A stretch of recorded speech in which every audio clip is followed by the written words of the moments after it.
Wahoo! 14. Today is also special day for me, smile.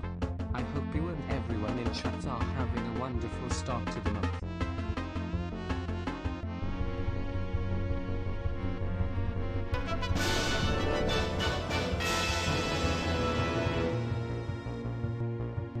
That's over 2 years of Picross. Wow. Hope your night is going well, MS Tones, smile.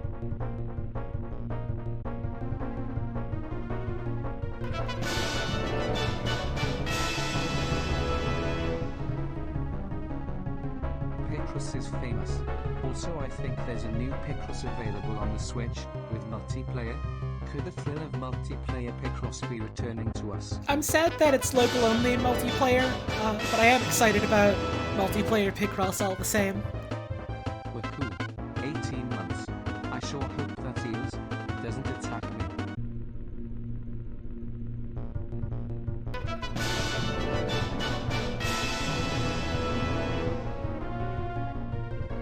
Happy Halloween. Yo, happy Arbor Day to you too.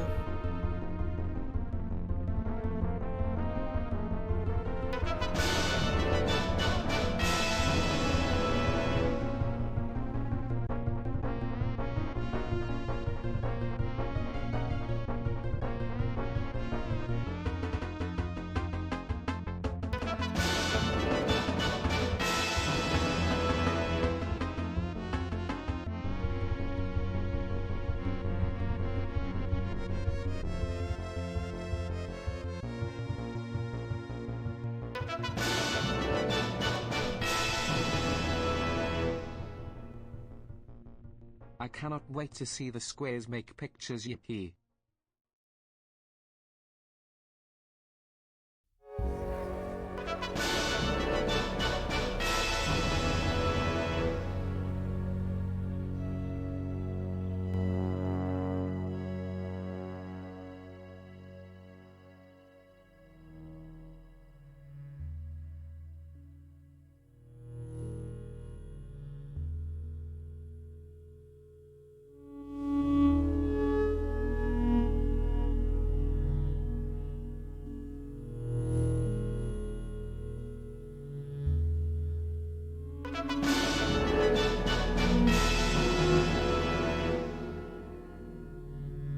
Holly Tones dance, Holly Tones bonus BB.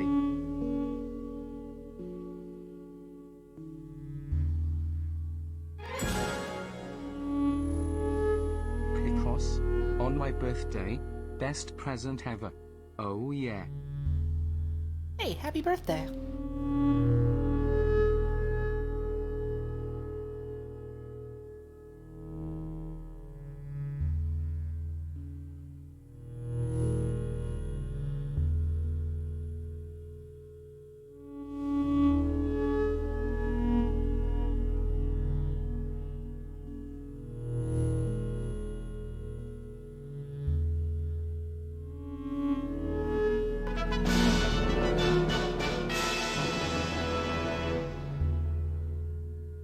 "5 months, haven't been having a good past few weeks, but glad to catch a stream." I'm sorry to hear that. I hope things look up for you soon.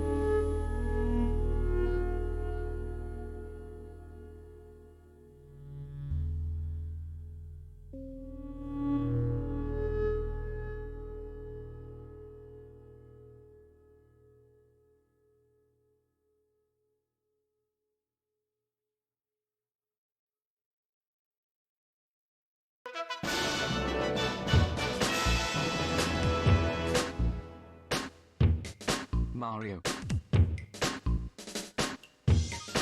Mario!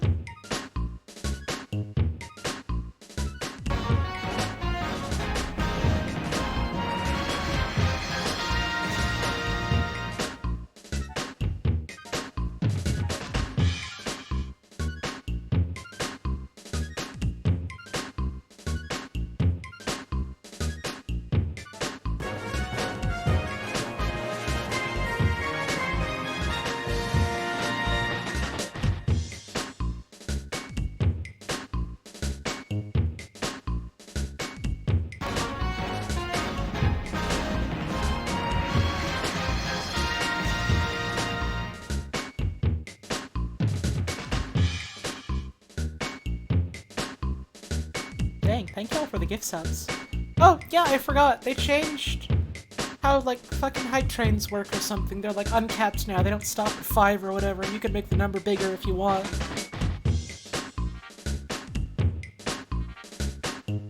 If you want. You don't gotta, but I appreciate the support.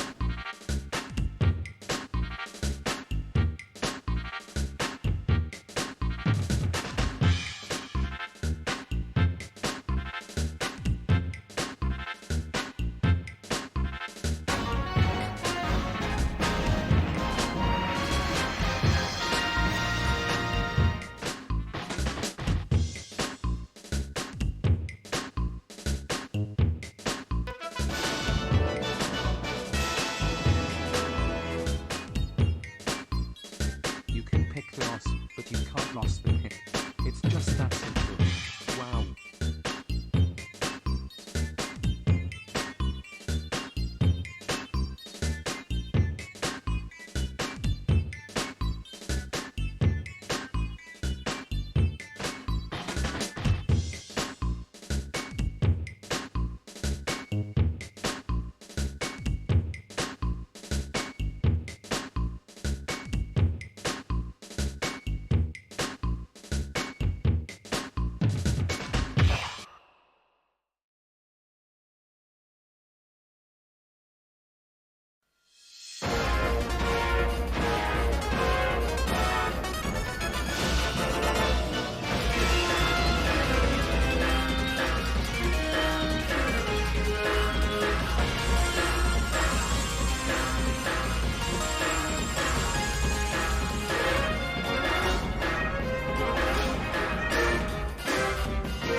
Hey, should I play the target test theme?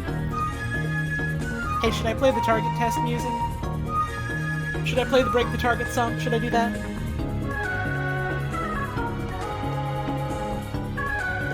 Because I think you have to post targets in chat. I think you have to do that if we want the song to happen.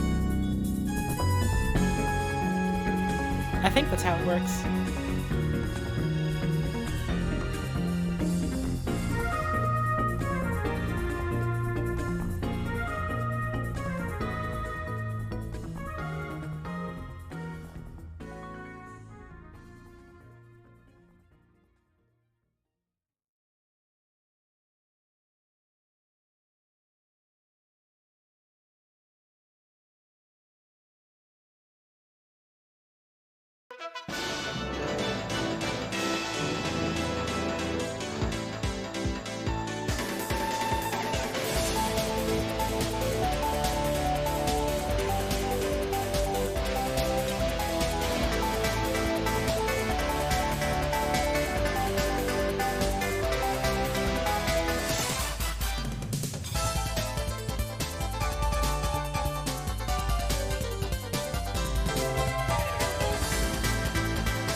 Picross.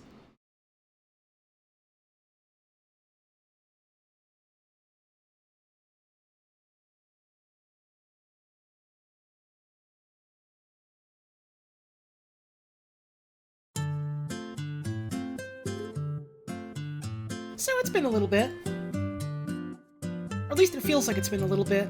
I think realistically it's been like, what? A couple days? A weekish?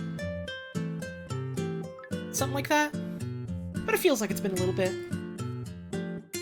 So I thought something like this would be fun for, you know, sit back and relax and chat with folks type of stream. Hope y'all are doing well.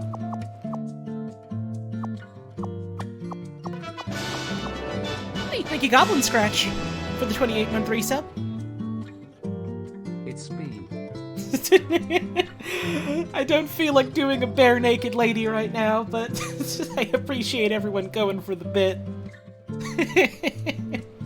Thank you as well for all the subs and all the bits and all the tips and stuff at the start of the stream. Much appreciated. I keep coming back to your Dark Souls 1 VODs, so many funny moments between you and the crew and your fresh experience.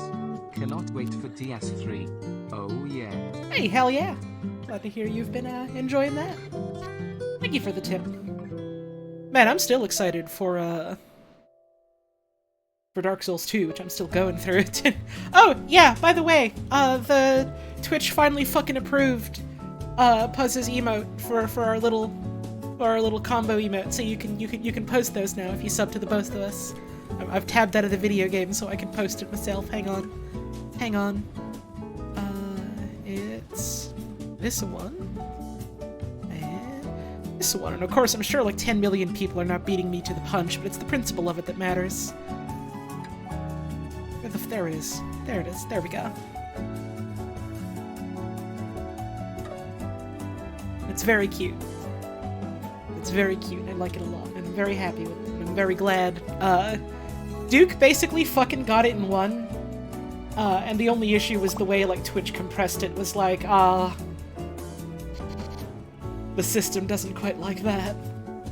And, like, one of the birds was a little bit hard to see. Very, very happy with it. Love the don't freaking spoil Picross tag. It's important. Don't ever freaking spoil Picross. I wanted to say don't fucking spoil Picross, but I don't know if you can say fuck in a Twitch tag. Who's the other emote of? That's Puzz, Puzzle Gaming Nerd. That's my girlfriend. You'll see her on my channel sometimes, and also on her own channel. And she's wonderful, and I love her.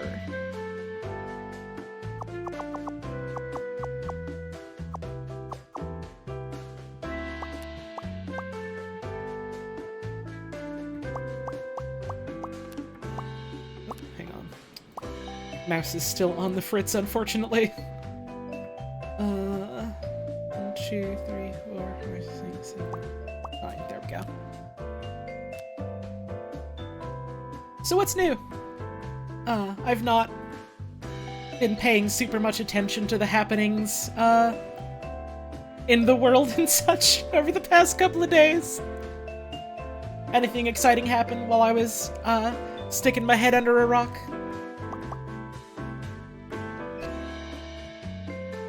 You ate French toast? That's awesome. Find any bugs? Yeah, unfortunately, a lot of mosquitoes attack my body.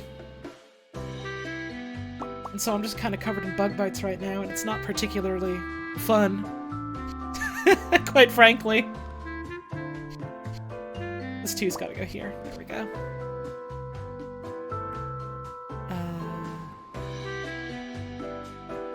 Other than that, not particularly much in the way of cool bugs I can think of that I've seen.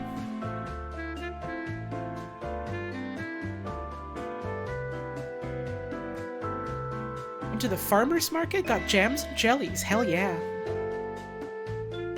We pulled a bunch of rhubarb from the garden today. And I kind of want to try maybe making a making a jam out of some of it at some point. I don't think I've ever tried a rhubarb jam, but it does sound good to me. I guess a hurricane did happen, huh? It, didn't really touch down here or nothing, but we're still feeling some of the effects, I suppose. I cooked mussels for the first time and they were very tasty and spicy. Nice! My tongue hurts, but I'm being so brave. Also 25. Now... So cool. Well, first of all, thank you for the resub, I appreciate it. Second of all, is the tongue hurting because of the spiciness, or is it because you're allergic? Because if you're allergic, you maybe shouldn't be eating this. But, thank you for the resub, appreciate it. Keep forgetting to go fight new Espinos and Mizutsune. I also keep forgetting that that update finally dropped, didn't it? Keep forgetting to go out and freaking play it. I've heard that, the new monsters are, like, some real cool fights. And, that the Espinos stuff is cool because it's, like, fire and poison at the same time. Which sounds fun to me. I like, dual element status fuckery in games like that.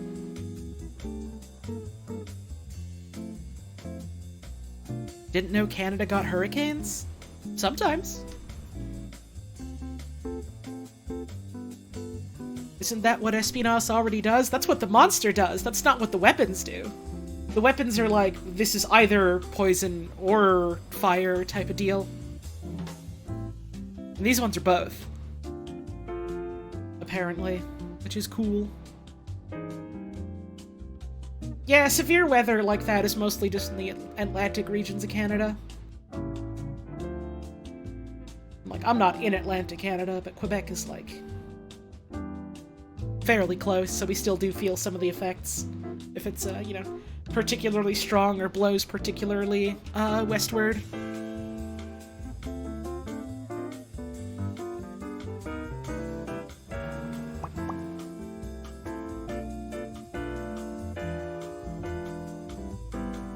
So here's a 3, here's a 1, 2. Other than, you know, some periods of, like, rain and some periods of big winds here, weather's been fairly nice. It's been very cold, which well, cold. Not like, sub-zero or anything, I guess that would be very cold, but it's been autumnally cold, and, like, maybe a little colder than that, which I'm, personally a big fan of. So I'm very happy about that. Here's a 3. I've been going out for long walks in, like, a nice sweater, and it's been a good time. I found this one street, not too far from where I live. It's less that I found it, and more that I guess I rediscovered its existence. And, some interesting characters live on that street, I'm realizing. A very peculiarly high concentration of interesting characters live on that street. There's, like, someone that just has, like, a fucking Freedom Convoy truck that's, like, very openly out in the open. And just has, like, a bunch of flags everywhere in this huge patch of, like, empty land. There's a gamer house. There was what I thought was like a Freemason building. Was not. It was some other sort of, I guess, quote-unquote secret society that's apparently just dudes that would do stuff for charity. But from far away, I thought it was an Illuminati house, which I'm a little sad that it wasn't, because that would have been funny. Gamer house. Thank you, Not Always Carlos, for the 22-month resub.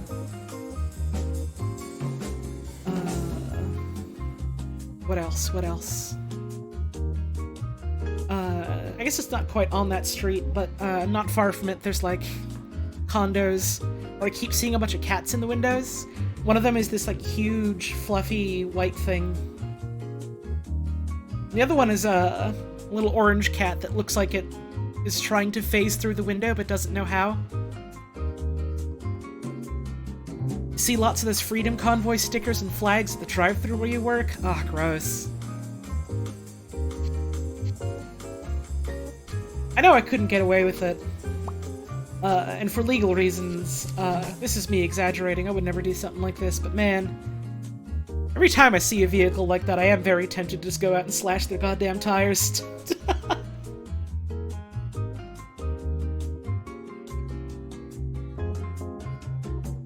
Not brave enough to do something like that.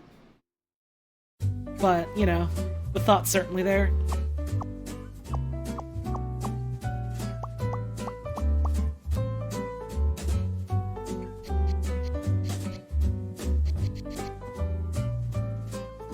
I'm noticing there's a lot of strange truck owners in my neighborhood as the years go by.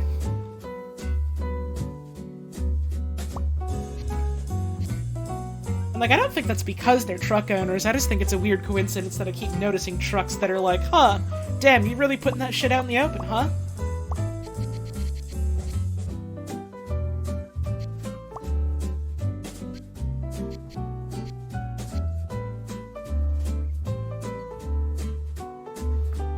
What else can I put down here?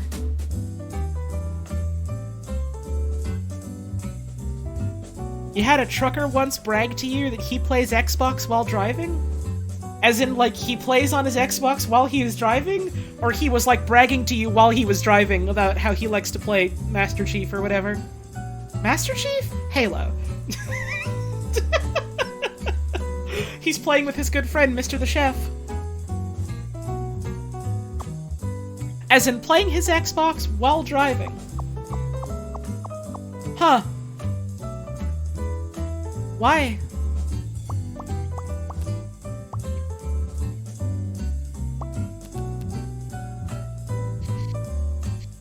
I can't believe someone out there really heard about, like, you know, driving while drunk, driving while distracted, things like that, and was just like, this is not enough. I need a harder challenge. I need the harder mode of being a nuisance on the road.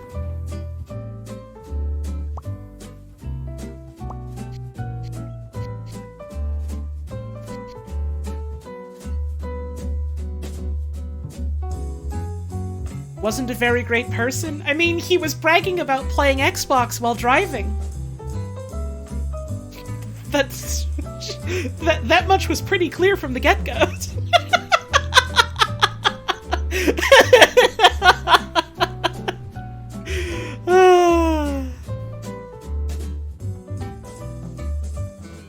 Let's see...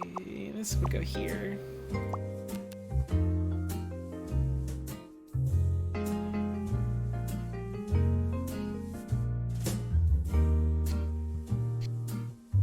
That only works if the Xbox controller is the wheel. That's not gonna hold up in a court of law. That's not gonna hold up at all.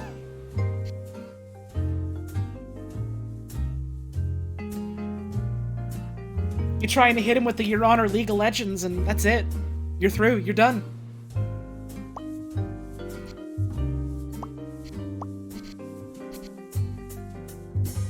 My 6.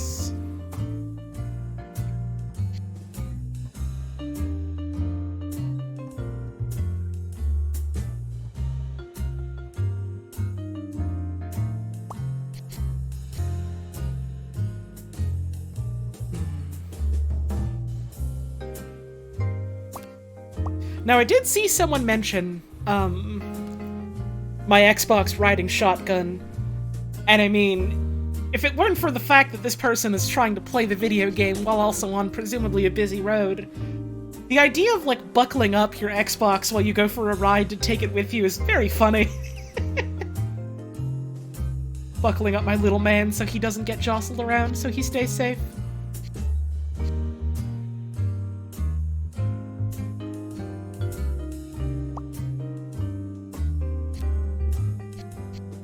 Here. 2, 3, 4, 5, 6, 7. So that's all done, which means this will go here. Put this here. done, this is done. This will go here. Joystick? Or like a flight stick or arcade stick or whatever you want to call it. Joystick, there we go. No, Adrian, it's not a rude Picross, it's just, maybe vaguely shaped a bit like one.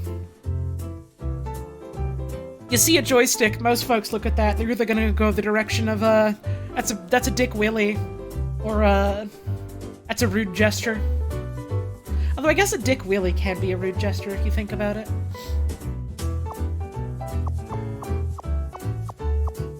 Old man pulling up to the bar and he sits down at the counter. And the barkeep's like, so what can I get you, buddy? And unprompted, the dude's like, well, they call me Rude Dick. They call me Willie Gruesome.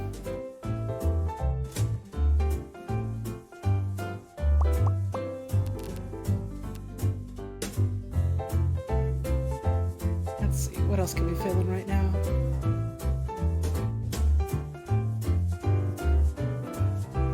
Certainly not the 111s.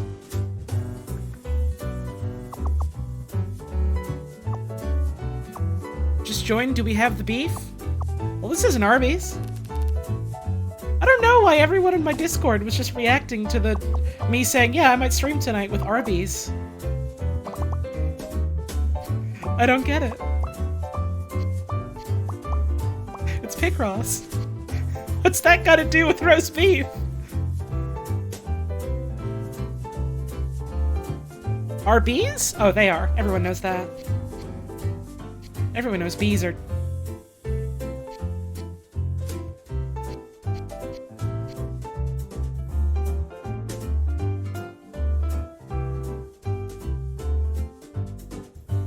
Is it a reference to the Sandwich Wikipedia stream? Probably not. We didn't talk about Arby's specifically on that, I don't think. Not that I remember.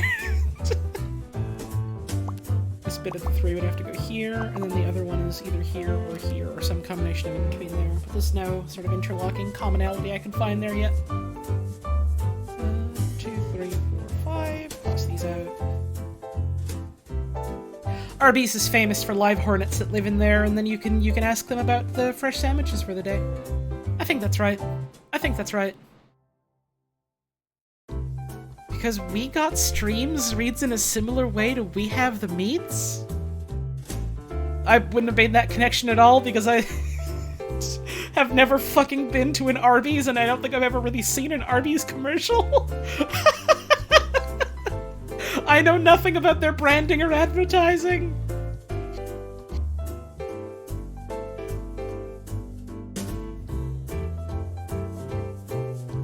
Thinking about my Japan thinks of Christianity in the same way we think of ninjas quote for the past few weeks. I mean, it's true, though. It's not even a thing that I really came up with. It's something I've heard other people say, and it was just like, damn. Yeah, you're right, huh?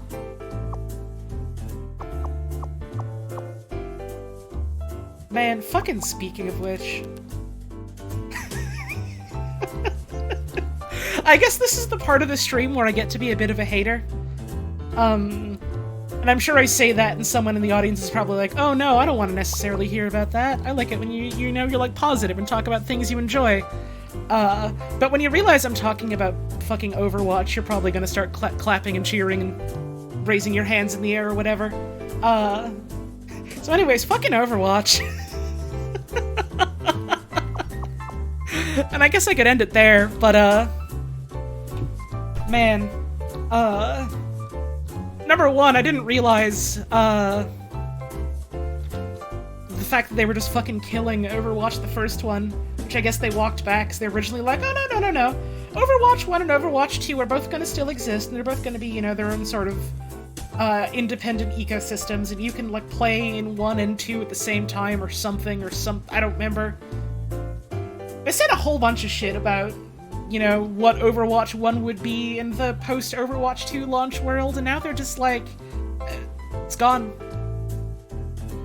The servers are gone. Or about to be gone, or something. Like someone on Balp stream said, they're giving the servers the lethal injection.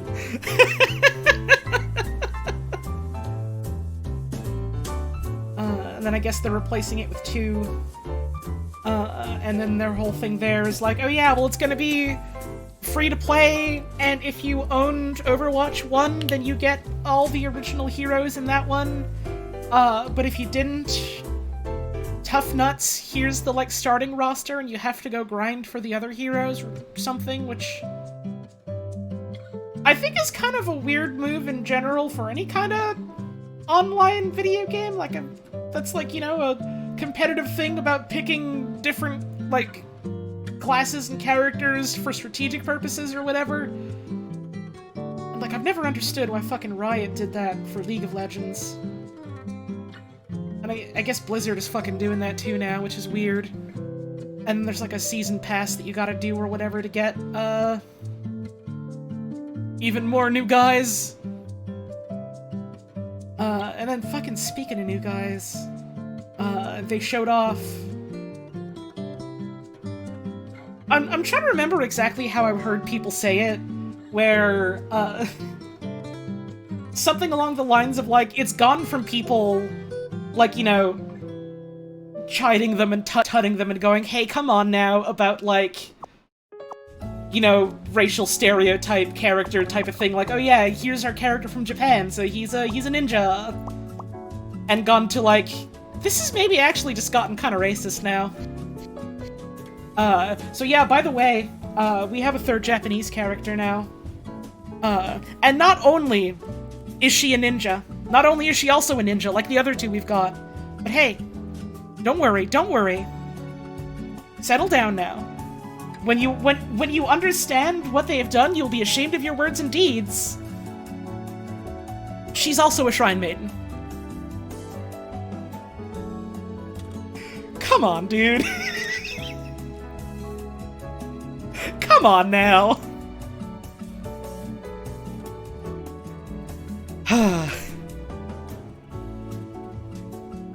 Also, I guess she knows the 2 other Japanese guys, question mark?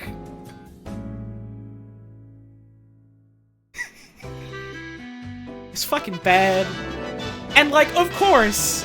Well, first of all, thank you, BV728, for the 16-month resub. Ninja Shrine Maiden Fox Girl. Do not steal original character. Right, yeah. And also because, you know, she's a young-ish, Japanese girl. They do the whole, like...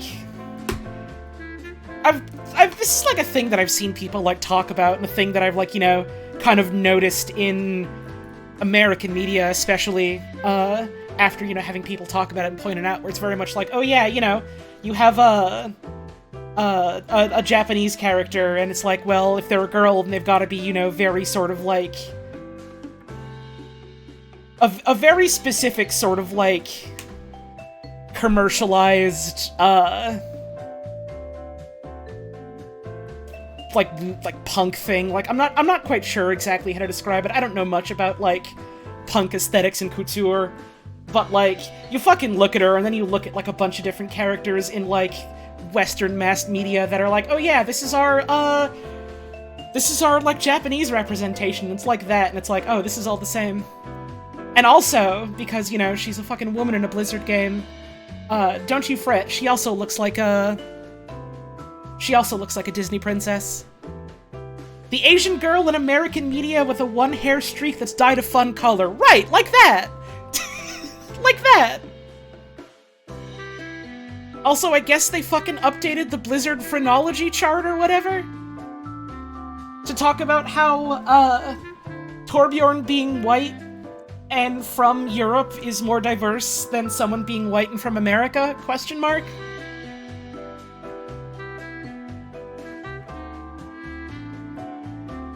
So that's fun. And here's the thing about, like, every time, like, Blizzard has been putting out some fucking update about how, like, oh yeah, here's new news about Overwatch 2, get excited about Overwatch 2, and it, like, basically always seems to happen as soon as, like, some new controversy comes up, like, you know, talking about all the anti-union stuff going on, or, like, talking about, like, shitty working conditions and things like that. And so it very transparently feels like, yeah, we're just trying to, like, cover for this, right? And, like, number one, it's not working because no one fucking cares. At the very least, very few people seem to care, none of which I've seen in, like, circles that I keep. And then, like, number 2, even then, every time, like, a fucking, thing comes out, like, oh yeah, here's new Overwatch 2 news, it's also always immediately followed by, like, 20 people have walked out of Blizzard and quit their jobs working on Overwatch, and it's like, who the fuck is this game for? Evidently it's for the investors and the CEOs and all that. But who the fuck is making it?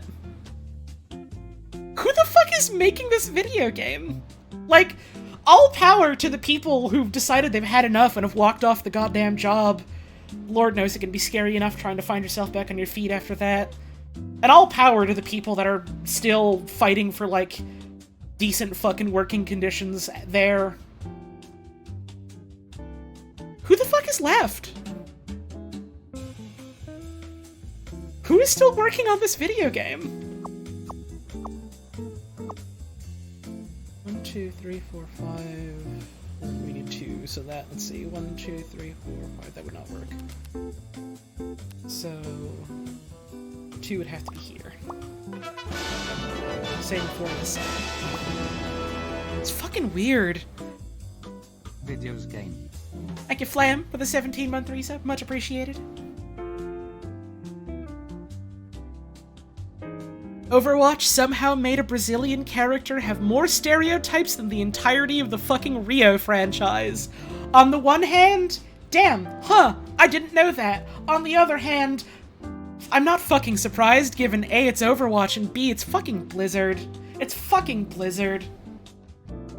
My sincerest apologies to anyone out there, who enjoys, and/or I suppose has enjoyed, Blizzard games for their writing. Fucking, as someone who used to adore, like, the early Warcraft games, I think their writing is just fucking bad. I think their writing has just always been bad. I think they simply don't know how to write a fucking story.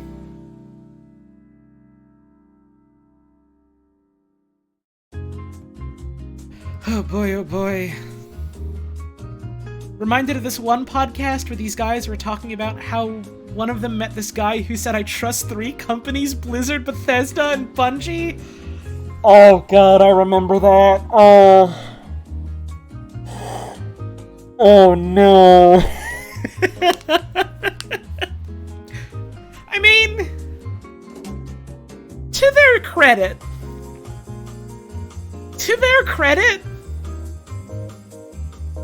at least Bungie nowadays isn't all that bad.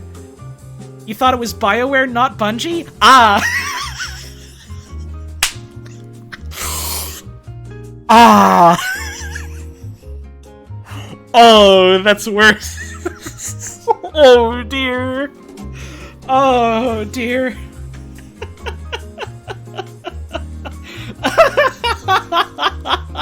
Oh dear, oh dear, oh dear.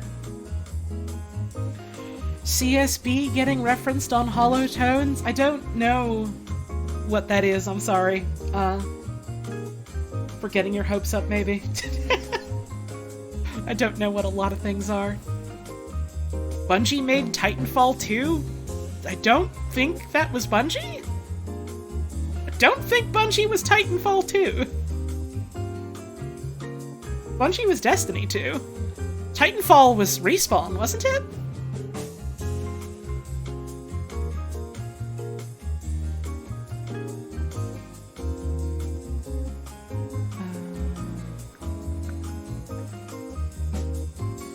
CSB is Castle Super Beast. That unfortunately doesn't tell me much more, but I appreciate the attempt. I don't really know a lot about, gamer YouTubers, as it were. Memories is failing on all cylinders today. Hey, it happens to the best of us. You ain't got nothing to apologize for. At the very least, we all had a sensible chuckle about it.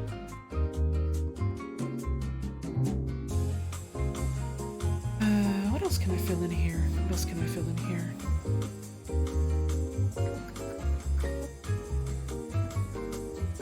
The Triple B thing is from a Super Best Friends Cast podcast episode. That name I at least kind of recognize, but I don't know anything about it other than they, like, had a friendship breakup or something.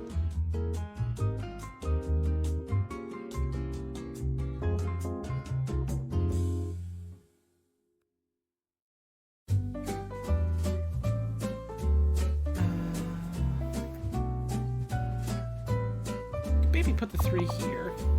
I'm not sure. Lana jumped onto the bed to scream? Hell yeah, you'll love to hear it. You truly love to hear it.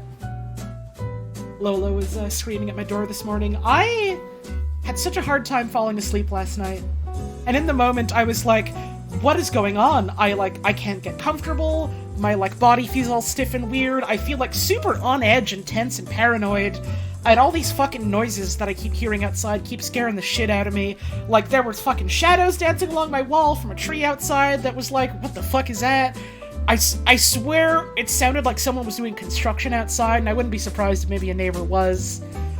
And I woke up, and I was like, man, dog shit fucking sleep I just had. Why? And then I looked at my desk, and I saw the, coffee mug I left at my desk, and I realized, oh, yeah.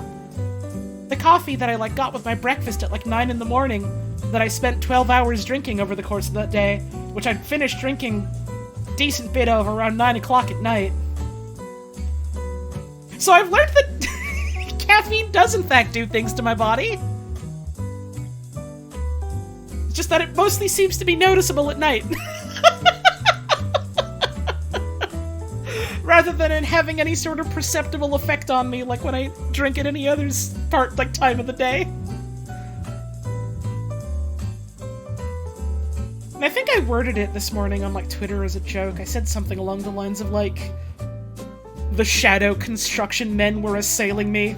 And that has had me remembering the one time in my life I've experienced, sleep paralysis. Was in the moment, I was so vividly convinced that there was some actual shadow demon that was real, looming above me and, raking at me with horrible claws. And then I actually felt it, and I just lurched up from bed, just, screaming, howling. And it was Lola. She was clawing at my feet, and it woke me up.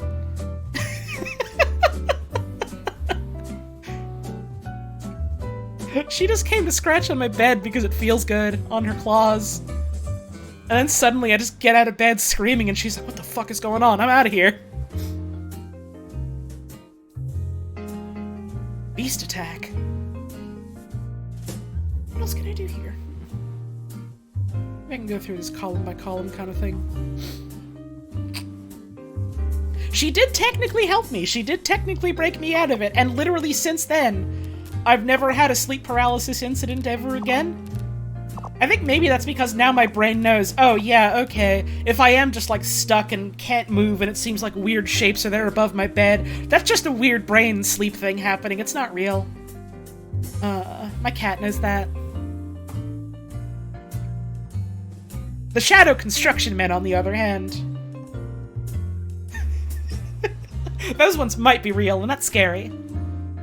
Those ones might be real, and that's scary.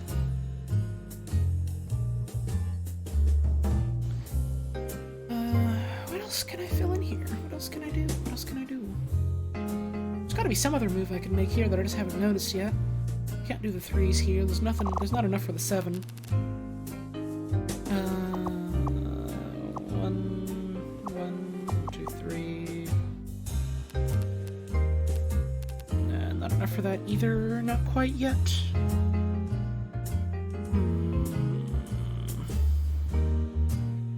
Scratched Jet Puff on his butt, and now he's vigorously licking you. Let's fucking go. A win for Jet Puff. And a well-deserved one at that. This can't be anything here, because there's no 3s here, which means this can't be anything. Which means this is our 3 somehow. Let's see, 1, 2, 3. 1, 1, 1, 1, 2. It's gotta be some variant of this.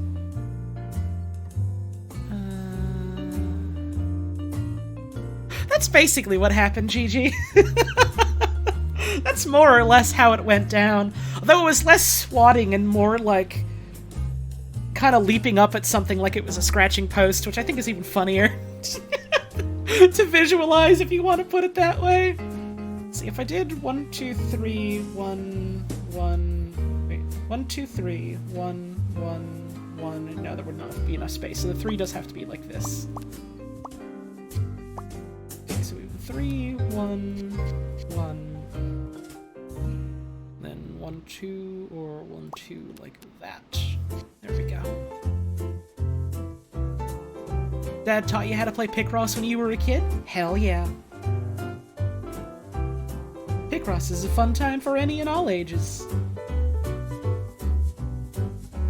And you can do a puzzle, and you can clap your hands, and you can dance.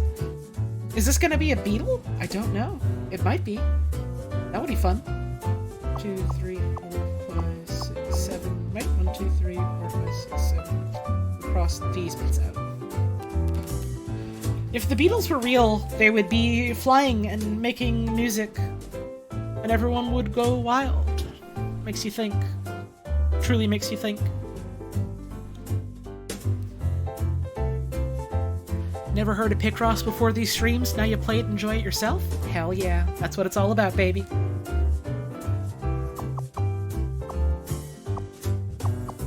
I don't know, I like doing streams like this where I can just be like, hey, here's a cool thing I like. And other people can go, oh shit, yeah, this is cool, I like this now too. That makes me smile, it does. There we go, fill those in. Which means 1 and 1 is all done, and here too.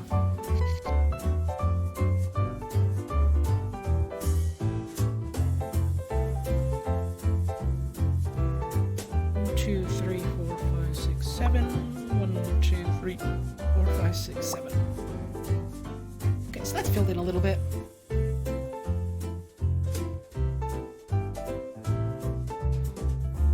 Was anything else exciting or interesting happen in the past couple of days? Aside from me getting an opportunity to be a hater about Overwatch. It's Halloween. I don't know about that one. I think that one's in a couple of days.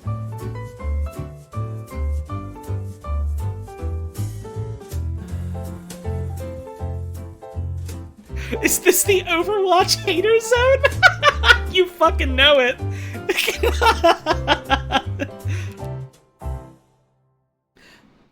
Listen, even in things that I don't enjoy for whatever reason, I know there's a lot of hard work from a lot of hardworking people that goes into making something. And I don't ever want to try and diminish that. But also at the same time, this is a Blizzard hating zone.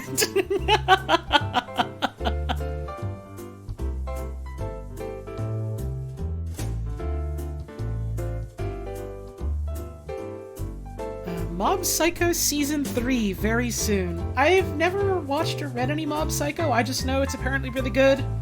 And I remember hearing that whole kerfuffle about, how the English dub actors wanted to, like, unionize or something, and so they canned them. Which is, not surprising, but still pretty fucking scummy.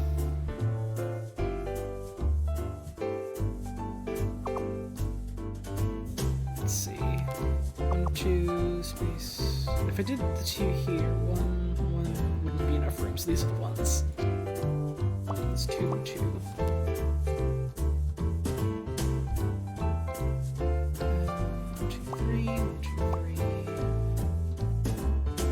This has got to be the 3, and these are the ones. Get rid of all these. The English VA for Mob wanted Crunchyroll to just meet with the employees who were unionizing. Ah! So it was like the barest fucking minimum of, hey, maybe we could talk about this, and so they went the nuclear option. Great. Great. Great. Awesome. I love this industry.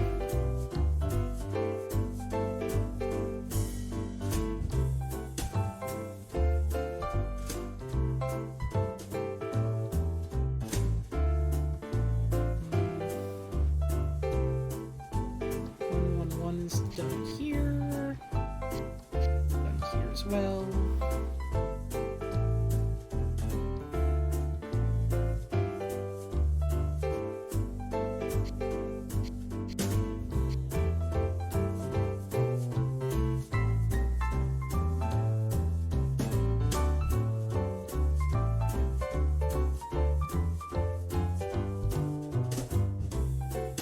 They're now not renewing his contract. He was not fired. Sure, but like, you still see how them going, hey, maybe we can discuss, like, you know, like wages and treatment and all of that in the industry, and their response being, we're not gonna bring you back on for more work. Like, you realize how fucking awful that is, right?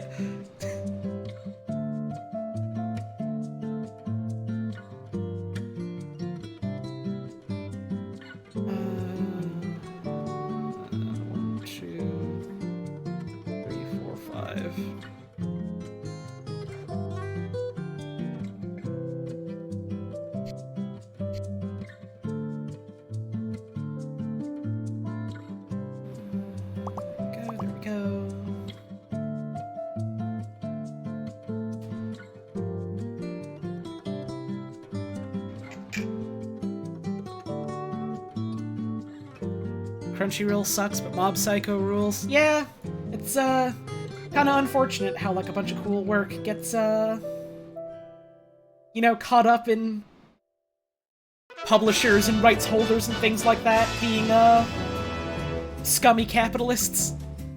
Fuck Crunchyroll TBA. Thank you, Studs Not On Top, for the 3-month resub. Much appreciated.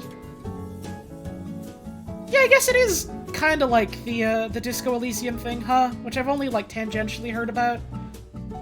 I don't know much about specifics, just something about how, a bunch of the folks who, like, you know, wrote and conceptualized and worked on, Disco Elysium, are no longer working, at that company, and it seems like it wasn't a sort of willing parting.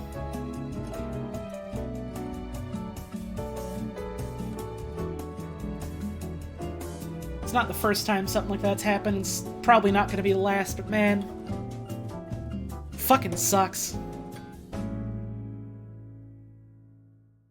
I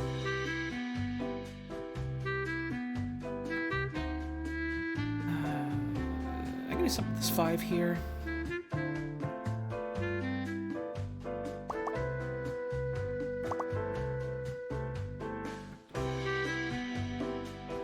I gotta sit down and play that game at some point soon.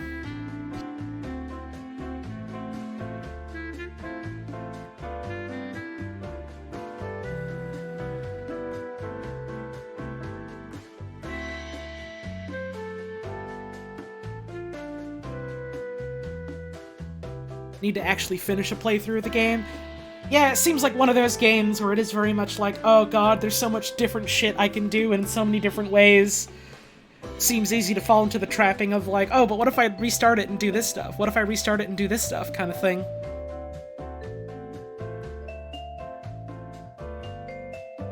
Heard they're still doing a sequel? I have never heard anything about a sequel. I've just heard people kind of like, in vague terms, going, oh, you know, if they do a sequel, well, then maybe I don't want to support it, and then people going, wait, that means they're doing a sequel? Kind of thing.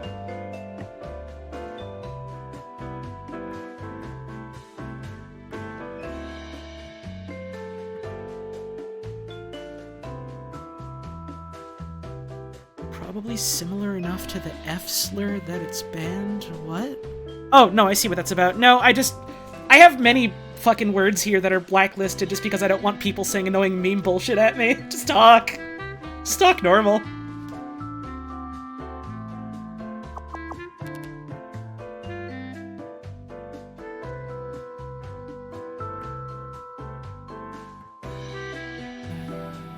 What else?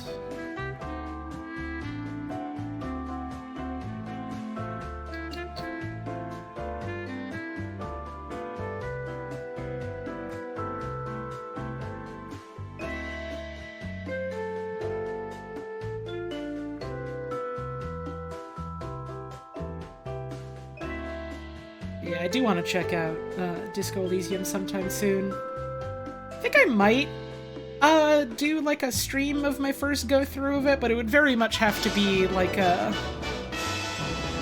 First of all, thank you, Super Neat Guy, for your sub, much appreciated. Very much have to be like a... Probably turn off the alerts and tell mods to fucking shoot on sight for like spoilers and shit. Just because, like, I would want to give the game the sort of, like, space to breathe it would deserve. I think it'd be fun that way, you know, to kind of go through it and treat it like a book club type of thing. Wowie zowie. I am 29 years old, to smile. Thank you, Affable Giraffe, for the 29-month resub. Much appreciated. I think it's fun to be able to, like, talk about stories and stuff as you're going through them. And hopefully people would be reasonable about that. Worst comes to worst, I can just go, nah, people are being too annoying, I'm just gonna play it on my own.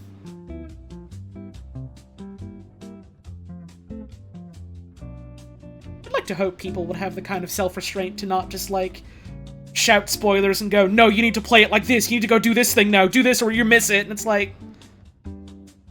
Come on now. I trust that you could not do that. People have certainly gotten better about not doing that over the past couple of months. Years? Question mark? I feel like people certainly understand how I like to do things better nowadays, which is nice.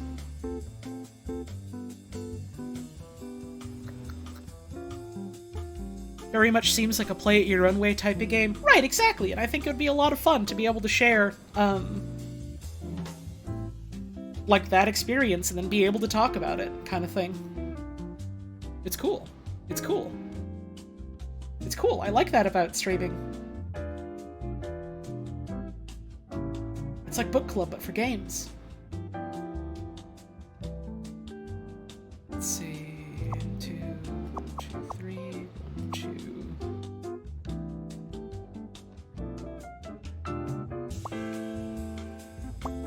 People are definitely going to backseat me, then they'll get banned, and then they won't be able to ever again. It's that simple. If they're gonna come in here and blatantly break the rules, then they're gonna get banned.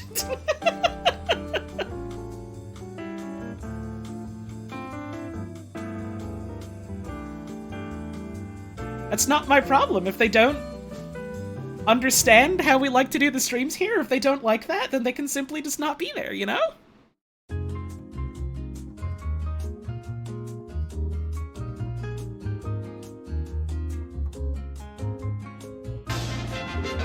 Hey, thank you, Balp, for the raid. Hope you had yourself a good stream today. Shoutouts to the Balp Nation. Yo, if you're a Balp sub, I guess first of all, if you're not a Balp sub, Balp Nation, why not? Fucking fix that. But if you are, post your flags. Post your flags in chat. Let's go. Now that is the good shit you do love to see. Balp Nation, Ollie Jones, Hella Jones. Let's go.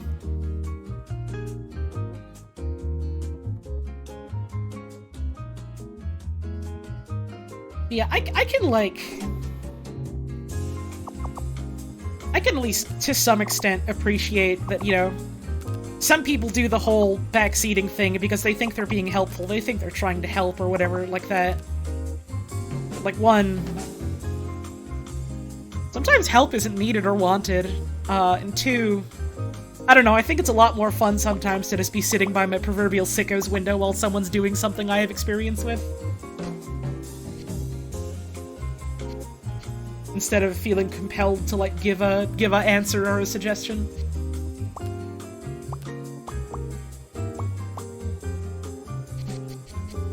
It's fun.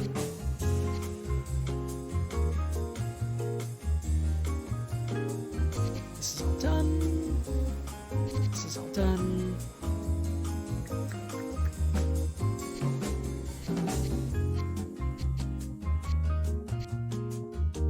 And I think, you know, trying to figure stuff out on your own is fun.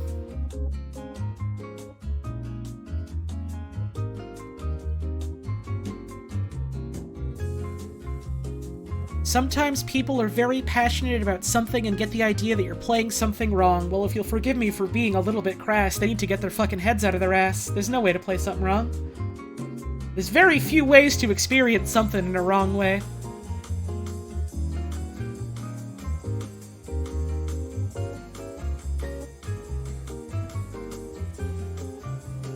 Oh, this too is done. Why did I not cross that out? It's all done. Wait, did I do a rhyme? I didn't. I didn't notice. I wasn't listening.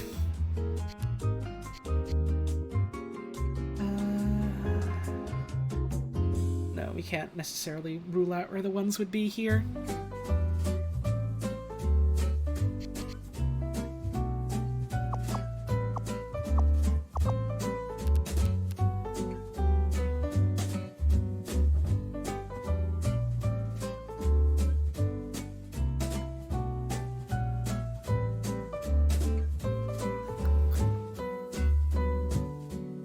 Oh, these threes are done as well. Here we go.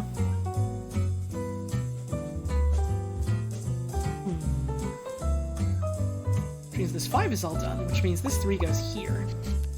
There we go. I do need to get up and have a stretch soon. So I should probably do that. But Picross. These would go here for the 1s, which means the 7 is all done. Which means these would go here. There we go.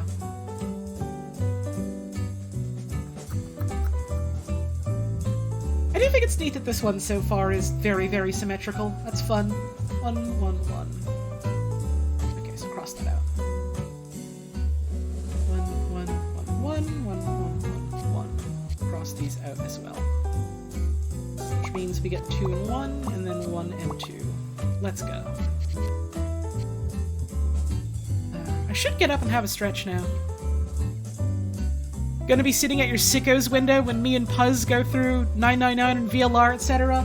I'm so excited for that. It's probably gonna be a little bit, just because we got a bunch of different things we want to get at and get through. But nonary games and all the sort of related games like that look real fucking fun, so I'm excited for that. I think the next big thing that we're gonna do after Octo expansion is done, I think I've talked about this before, but I think the next thing we're gonna start after that is Yakuza, because that's the other sort of original big one that together we were like, man, we should play these games together. So I think that's gonna be it. You know, subject to change and all that, but very, very likely that.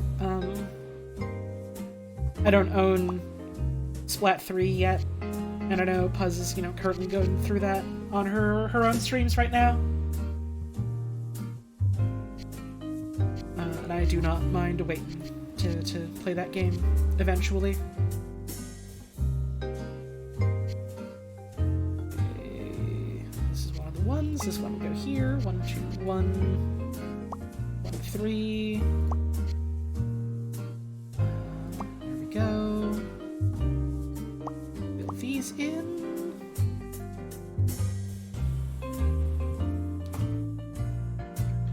Also, yeah, that's another part of it, Bunny Bonnabelle, is that it is a new thing I would have to buy. And I'm sure people have noticed, given how you are, you know, alive in this world right now today, but, money can be a bit tight sometimes, huh?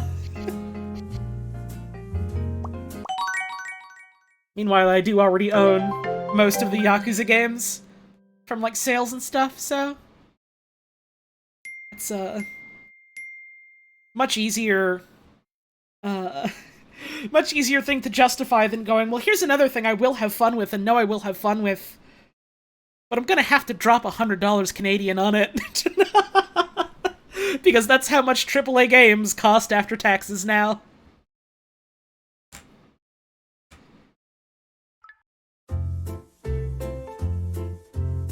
Okay, now I should get up and have a the stretch. Are there any planned girlfriend streams on Puzz's channel? Eventually we're gonna get back to doing, Sonic Adventure 2, which was something we started, like, months and months ago, and then just kind of fell to the wayside as, like, other things came up that were like, oh, we want to do this kind of thing.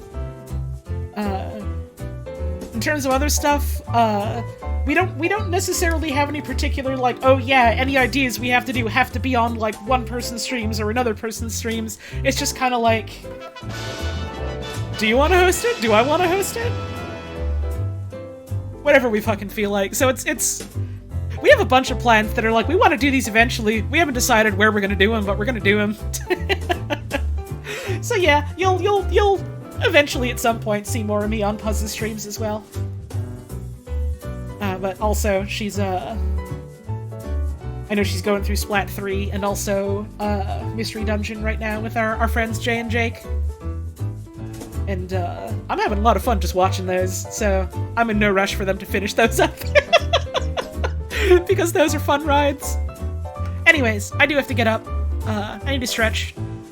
I need to attack the toilet boil. I need to look for owls. I need to jump up and down and throw a ball. So I'll be back in just a moment. I'll let the ads roll while I'm getting up and having a stretch, and that'll be your cue to get up away from your computer and not get advertised to. I'll be back real soon.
Alright, I'm back. Howdy, Adriotes. Yo, if we got any Scorpy subs in chat, post your slop and shop emotes. Post them in chat. Let's see them. I gotta see them. I gots to see them. Now we're talking. Now we're fucking talking.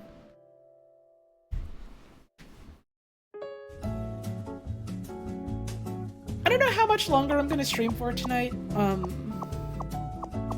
do want to spend some time with Puz tonight. She's had a busy day today, but I was hoping to, you know, spend a bit of time with her this evening. It was very funny last night. I was just like, oh hey, you know, how you doing? What are your plans for tomorrow? You know, she was rattling off like a big list of things, like, yeah, I'm gonna do this, and I'm gonna do this, and I'm gonna do this, and I'm gonna do this, and I'm gonna do this, and it was like, ah, okay, you're very busy. I'm not gonna, you know, like,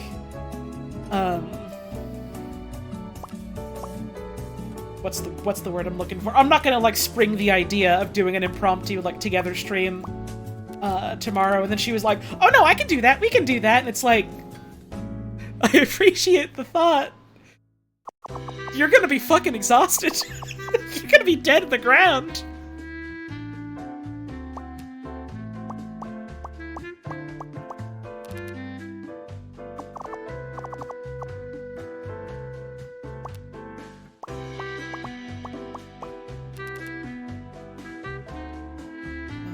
Go. Now we got a 1 and a 7. 17. We got 17. Post your 17s in chat if you got them. And if you don't know what that means, then you clearly don't got them. So,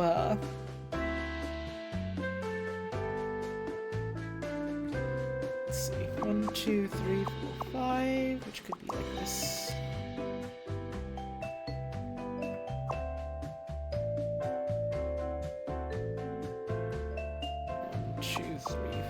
Five, or 1, 2, 3, 4, 5. There we go.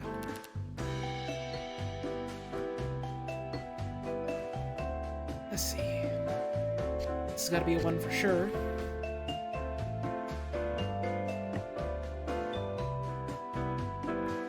How does this game work? You know what? Just for you. We're gonna restart this puzzle, and I'll explain it from the top. Also, hey, Funpocalyptic, enjoy your new skull. So this is Picross. If you've ever heard of nonograms, that's what this is. Same thing. You've got this board here. This one is 15 by 15. This is, you know, a slightly more advanced one. Earlier starting ones are much smaller, much easier to get a grasp of, but this is the one I'm doing right now. So you've got 15 different rows here with a number on the left side. Or numbers on the left side, and then you've got 15 different columns with numbers at the top. And each of these numbers represents how many adjacent squares you've got to fill in each row or column. So let's start with, like, this one here first. We've got an 11 here, which means somewhere down here there needs to be 11 squares that are all touching. Sort of like Sudoku? Not really. Not really. So, for instance, this one here is 11. So that, for instance, can be 1, 2, 3, 4, 5, 6, 7, 8, 9, 10, 11. 11. And that would be a valid answer to this. Or it could be something like 1, 2, 3, 4, 5, 6, 7, 8, 9, 10, 11. And that would be a valid answer. It could also be like 5, 6, 7, 8, 9, 10, 11. That could also be a valid answer. As long as somehow this column has 11 squares filled in, and all those 11 squares are touching each other, there could be any amount of blank space on either side, as long as 11 squares are all next to each other. And so, like, one trick you could do, for instance, is, let's say, we assume that it's going to be squares all the way from, like, the top of this going all the way down. And then we compare that to what it would look like if it was squares all the way from the bottom going up. I'm just kind of filling this in this row to sort of help visualize it better. And so you can see here, no matter what arrangement we have these 7 squares are always there, always filled in. And so we know for sure that we can fill in all these squares here. And the rest we have to figure out after that. So we can see here, this one is also 11, which means it has the exact same layout. Then for instance, you know, from here, this row here says 1, 1, 1, 3. And so from that we can go, okay, so the endmost one has to have 3 adjacent squares. And then, you know, before that, there's like a bunch of ones that are just on their own. So this one for sure has to be a 1, because there's a block after it, and that could be the 3. So we can cross that out, and that's all why it's lonesome. We've got, let's say, these rows here, which are 5 and 5. And so we have 1 block here and 1 block here. There's no way you can connect these two and have that be 5 adjacent squares. That would not work. So for instance, you could do something like 1, 2, 3, 4, 5, or you could do 1, 2, 3, 4, 5. And no matter what, these two would have to be filled in, stuff like that. And so it's a logic puzzle where you're going through, you're looking at what conditions you're given to fill in the squares, and from that, you know, seeing what you can fill in without any other things filled in, and then once you have things on the board, figuring out what you can fill in based off of that, and then, you know, going from there. It's fun. I like it quite a lot. And I see people sometimes who are new to it, that don't know a lot about it, who look at it and they go, oh, well, it's just a bunch of numbers. That means it's a math puzzle, right? I gotta do math to figure this out? I don't like doing math. No. It is a logic puzzle. The only math is counting.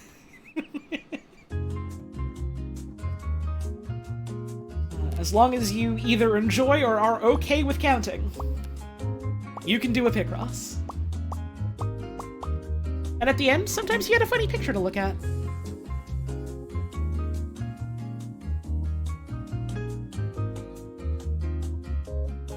Quite often you get a funny picture to look at.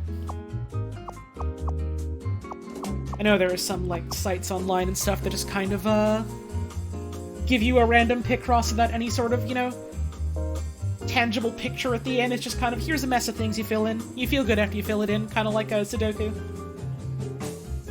Seen people say that about Sudoku, too. Sudoku's not really about math. It's just about counting. And then, like, making logical deductions based off of that. I also like Sudoku. It's tangentially similar in the way that they're both logic puzzles about numbers, but, they're both very different sorts of logic puzzles. I like Sudokus well enough, I just don't like them as much as Picross. Not as good at them as I am at Picross, and it's probably because I liked Picross more, and so I practiced at it more. 1, 2, 3, 4, 5, 6, 7, 8. There we go. Sudoku could have fruits instead of numbers and it wouldn't change? Yeah, as long as you know the rules of the fruits. All the fruits has got to be different ones and not the same ones, otherwise, what's that thing that happens when you get a bunch of fruit that are all the same? They get gay married? What's wrong with that, actually, now that I think about it? Yeah, maybe we should make fruit Sudoku. Though I guess if they get gay married, they go off and they go live in their little house together. And so they're not in the puzzle anymore, and then you can't solve it. I guess that's allegedly a problem, but I see no difference. Love is love.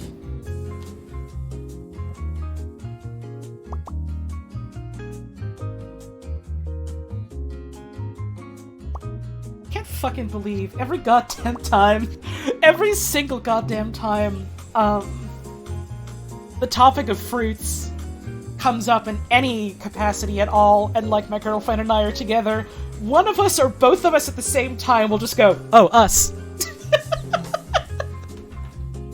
Without fucking fail.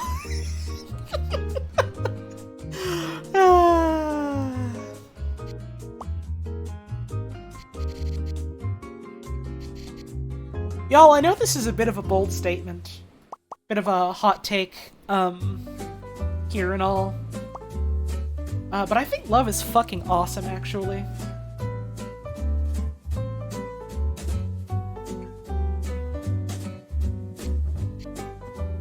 Here's a 3.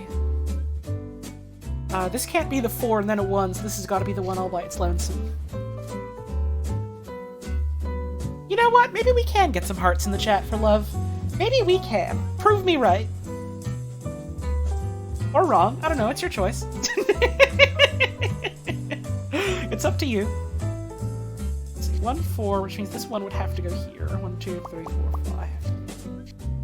I've got a bit of a stiff neck today. You truly hate to see it. Or feel it, I guess? Because I'm not really looking at my neck, but you know what I mean. Been rewatching the Tulip streams? Oh, hell yeah. Man, the Tulip streams were so much fun.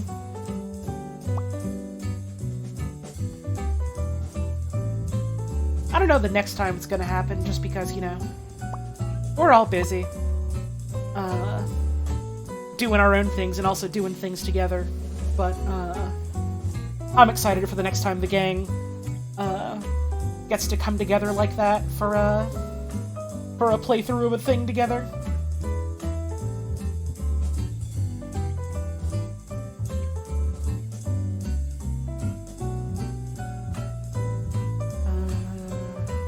I guess that's kind of what happened with Detroit Become Human, but I mean, aside from the nights when I was busy, I simply did not want to be there to look at David Cage's masterpiece, even if I knew it would be a good time to riff on it with friends. 1, 2, 3, 4, 5, 6, there we go. When does Picross come in? What do you mean? It's happening right now. It's on your screen. You can see it.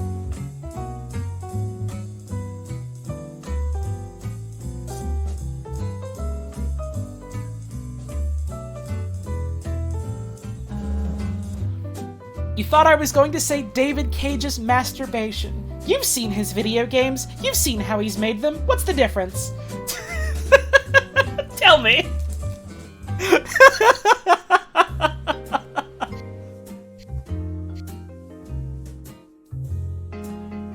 David Cage crying in court because, and I quote, "You slander my penis." It's so sad how it happened to him. Or whatever.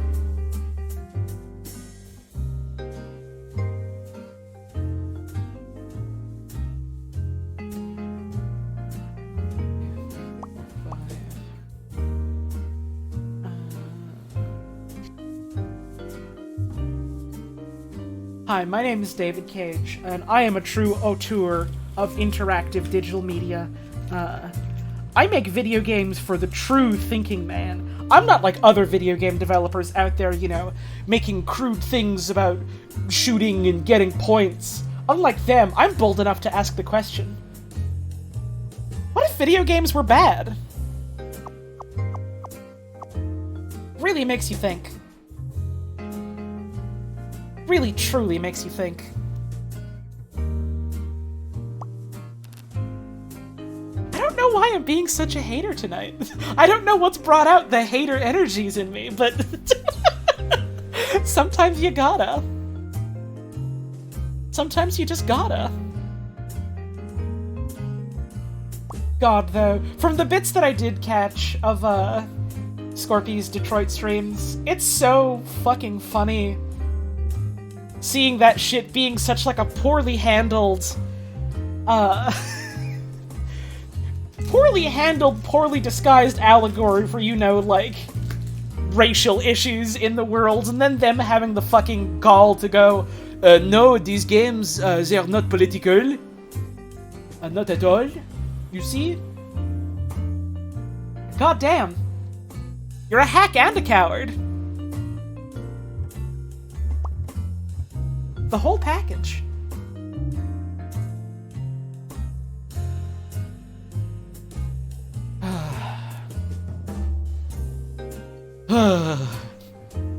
Uncaged mod of Detroit Become Human. Are you asking for what if they made that story, but like David Cage didn't have anything to do with it? Because they did that in like the fucking 80s, and it was called Blade Runner. And if you're asking for, oh, but what if, you know, what if we had a version of Blade Runner that didn't do any of the shit that Blade Runner is weird about? They did that too! It's called Do Androids Dream of Electric Sheep?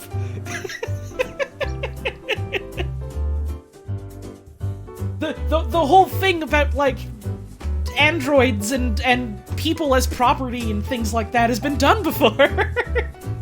in more interesting ways that aren't just, like, a shitty, like, borderline, really offensive pastiche of, like, racial discrimination in America.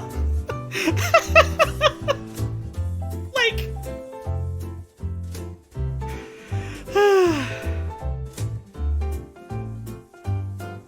Fuck, dude.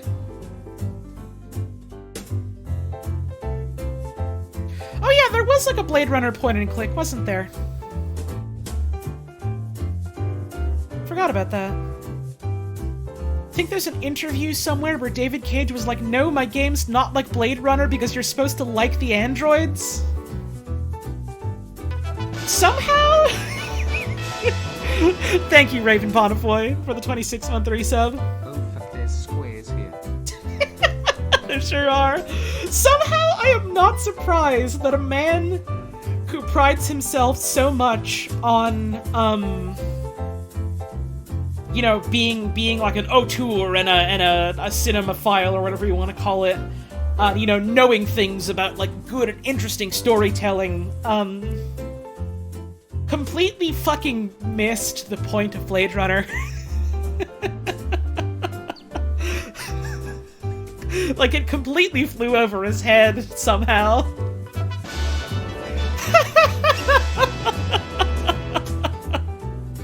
Thank you, Stardust Wishes, for the 27 months.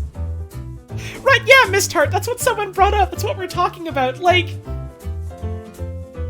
That's kind of the whole crux of Blade Runner, is that you're supposed to, like, watch it or, you know, read the book that it's based off of and go, man... Isn't it kind of fucked that they're hunting down these people that are people for the sole reason that a company said they weren't people? That's kind of the major fulcrum of it. Like, that's kind of it.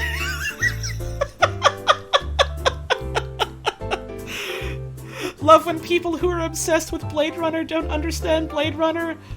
Look, I haven't seen a lot of movies. I'm not much of a big movie head. I mostly just like watching stuff with like friends. I quite like Blade Runner. I quite like it a lot. There's some stuff in that movie that doesn't really hold up super well, but you know. Overall, I'd say I like, you know, the sort of central ethos of what it's trying to say and how it says some of that. There are a remarkably large amount of people out there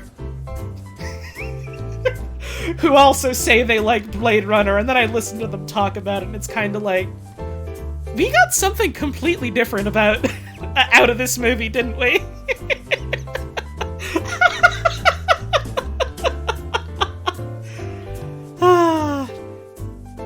It is a very pretty film to look at, yeah. It is a very pretty film to look at. There's a lot of good movies that don't age super well. Yeah, it's just... That's kind of how it is. Like, you know, you've got... Oh, here's this, like, this movie being made by, like, a white American dude. And he's making a cyberpunk thing that wants to, like, you know, follow a lot of other themes and tropes of, like, a lot of other cyberpunk made by other white American dudes of the time. And then it just kind of verges into, like, weird Orientalism. And, like... I have to wonder, like, how much of that is intentional or not, when a lot of it is people going, well, that's just the aesthetics of cyberpunk, right? And how much of it is, like, actually intentional, and, like... if that's even worth trying to, like, deconstruct. Is deconstruct the right word for that? I don't know.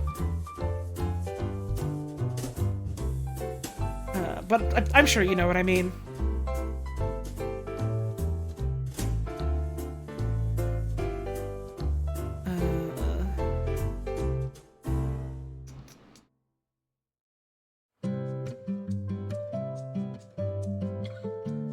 Let's see what else. Cyberpunk has a whole Orientalist thing going. It sure does. It has been a problem for many, many years. Even the cat game was pretty bad with it. What cat game? Oh, fucking... Stray? That's a shame. Damn.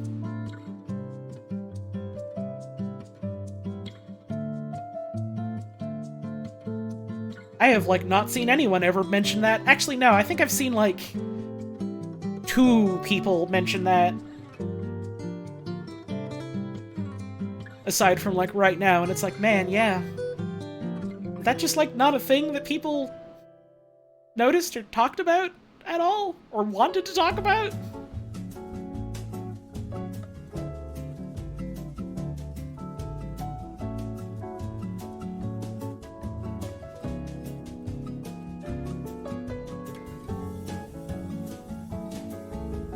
What else?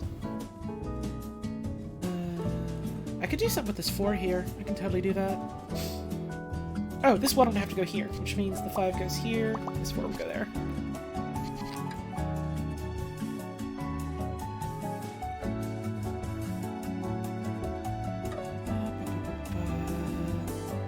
Someone said cyberpunk as an aesthetic kind of came about in the 80s in the West as an expression of the cultural anxiety of being economically overtaken by Japan.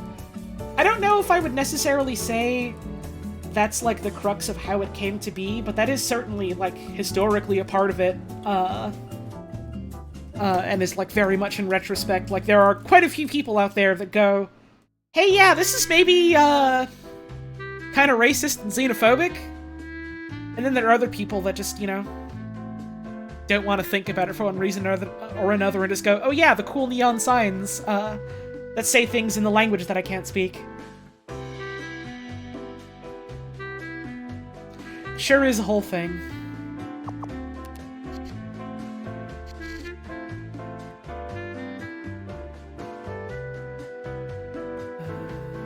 Go, and that 4's there.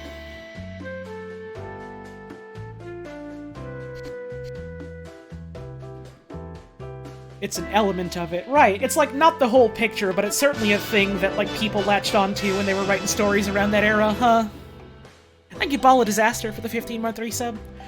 The post-war miracle of the Japanese economic recovery from Reconstruction was scary to a lot of idiots. Then the crash happened and never stopped. That's a very good way of putting that, Gnome.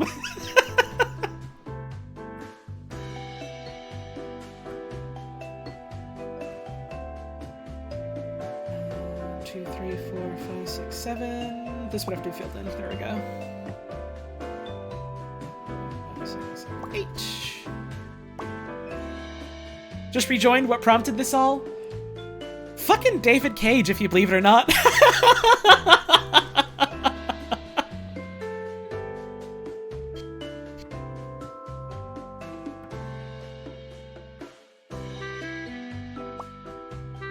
I've heard good things about Transistor. I've not played it myself.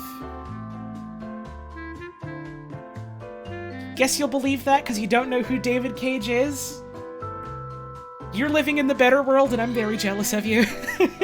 I'm gonna let you keep living in ignorance. No one tell them. No one pop this bubble for them.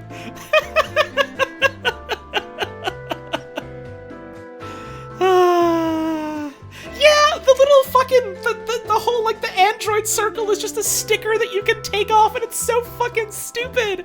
It's so stupid! It's so monumentally stupid!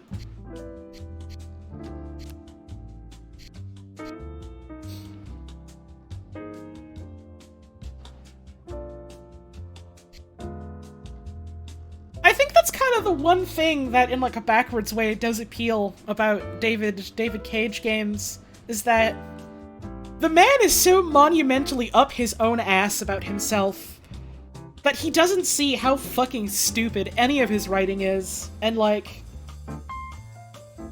it's not enough for me to go, yeah, I'm gonna give you my irony dollars so I can get a laugh out of it. Because that's still real money. He doesn't know that it's money that I'm using to have a laugh at him. Your irony dollars are still real dollars. But man, looking on the outside in and all that. Piracy? Sure, but even then, like, someone had to have bought it in the first place for that, you know? Well, I guess in some cases people will just, like, I don't know, fucking steal a copy off the back of a truck and shipping in Walmart or whatever, but then fucking Walmart paid for those, you know?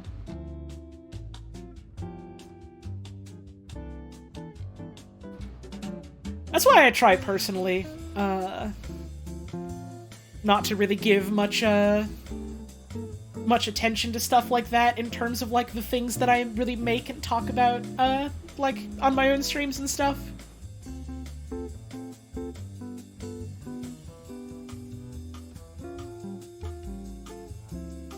And I don't want no one construing that as a sort of like, oh, that means everyone should be doing that, right? That's just how I feel. That's just how I do it myself, I suppose.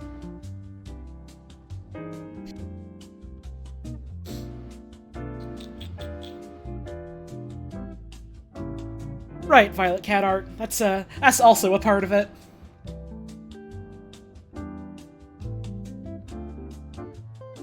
I'm also remembering,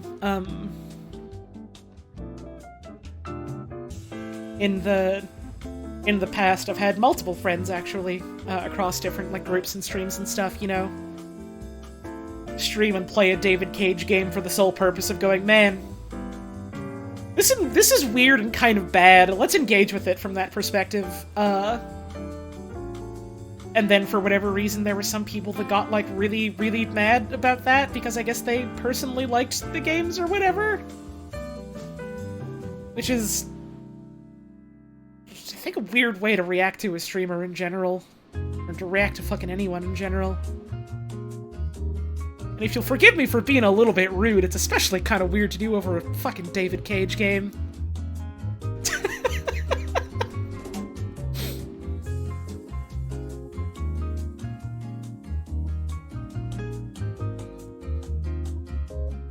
Oh, this 3 goes here. Here we go. Where do I 6? This goes here.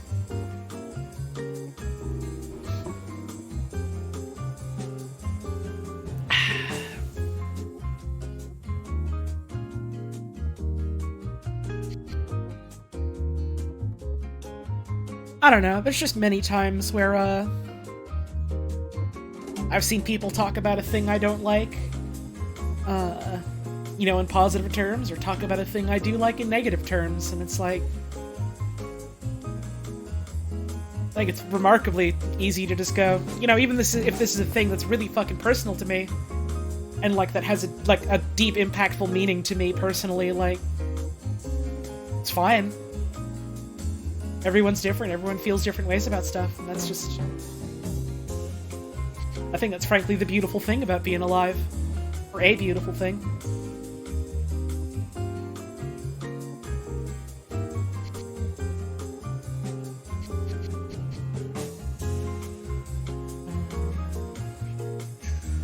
This one's here. Wait, something is wrong here. Something is wrong here. Why is this all crossed out? Something is wrong here. Something is very wrong here. Uh-oh. Uh-oh. Uh-oh.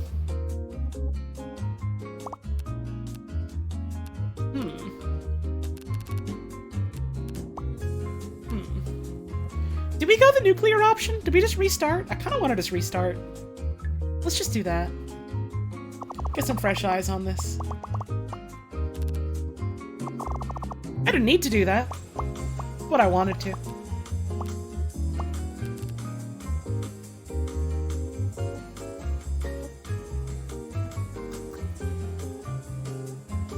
This one. Sometimes it just feels good to have a Picross clean slate.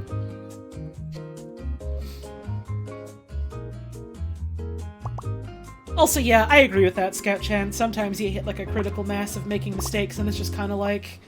At this point, instead of trying to untangle the wire, it'd be easier to, like, decompose it at an atomic level and make a new bundle of wire. You know, that thing people are always doing.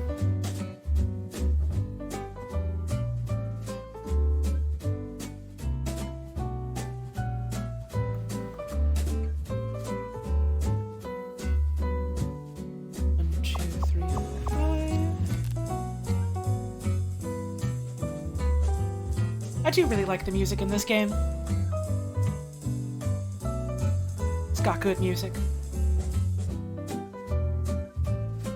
Filling in the wrong answer on a multiple choice sheet, causing every answer below it to be wrong. You're certainly not wrong. It is very funny trying to picture that in a more literal sense, though. I'm rotating it in my mind and I'm having a good giggle about it.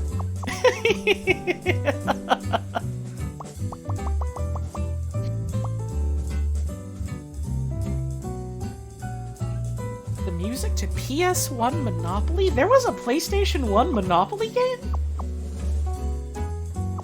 I guess I'm not too surprised to hear that, but for some reason I also am surprised to hear that.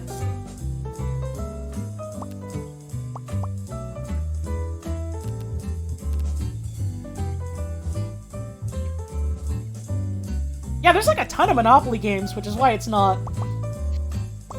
terribly surprising to hear, but also at the same time it's like, wait, real? On the PlayStation?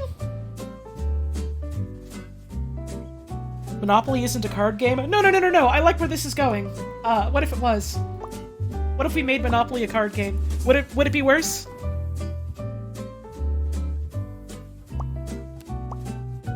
And I'm saying this as someone who does actually enjoy playing Monopoly every now and then, knowing full well it's the fucked up, horrible game it is. Would that make it worse? And would making it worse make it better for me, specifically? There is a Monopoly card game? Huh. I'm learning so much about Monopoly today. I don't know if that's good or bad. I don't know if that's bad or good. This has got to go here.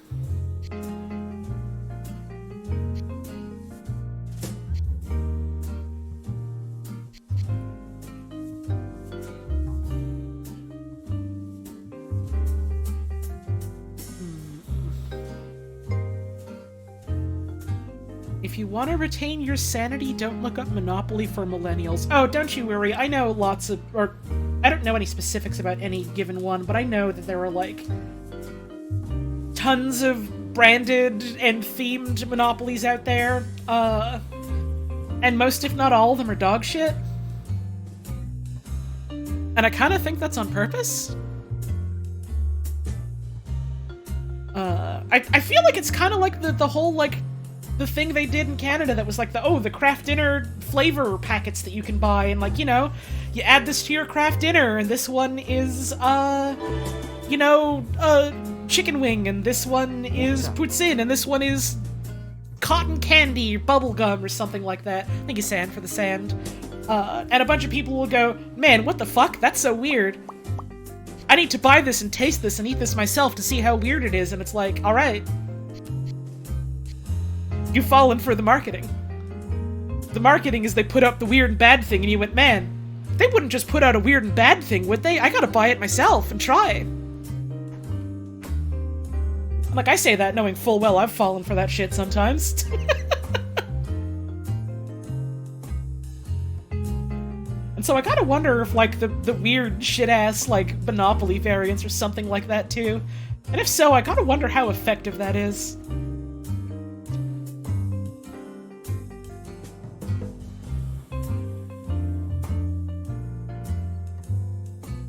I think maybe also part of why I have fun with Monopoly is because I never play it with the expectation that I'm gonna win. Which is how I play a lot of games now that I think about it.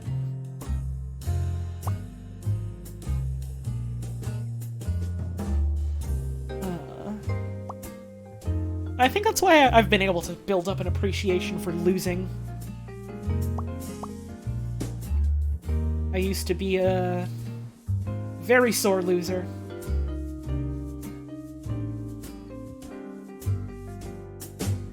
less so nowadays, which I'm proud of.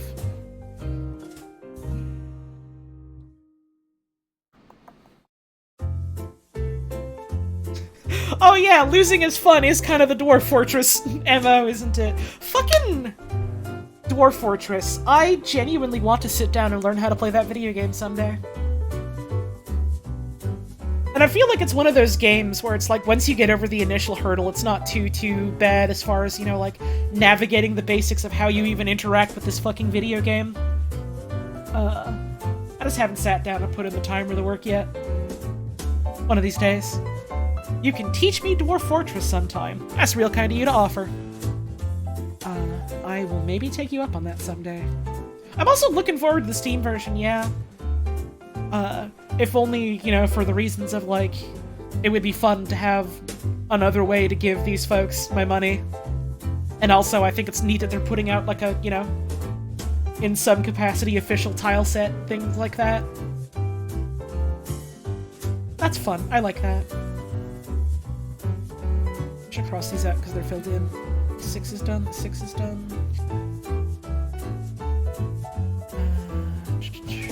Having graphics and better UI is a huge deal for you? Yeah, I reckon it's a huge deal for a lot of people, which, is like, yeah, hell yeah, good on them.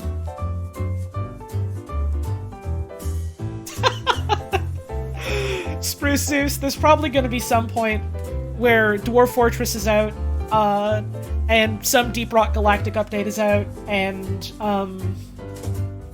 I don't know, Baldur's Gate or Dragon Age or something is suddenly in my, like, periphery, and then I just become a full-time Dwarven streamer, and that's just all I do. For a while. My Rock and Stone era. Also, yeah, they are doing new music, aren't they?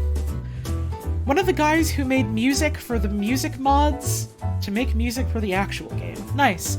Is the Dwarf Fortress music, like, a mod? I know I've watched, was it Loon? I think it was Loon. A Raving Loon. They do real cool streams. I like them a lot. They were doing Dwarf Fortress a couple of times, and there was, like, some music in those streams. I don't know if that was a mod or not. I don't actually know too much about the specifics of Dwarf Fortress and what the game, as you download it, comes with, as it were.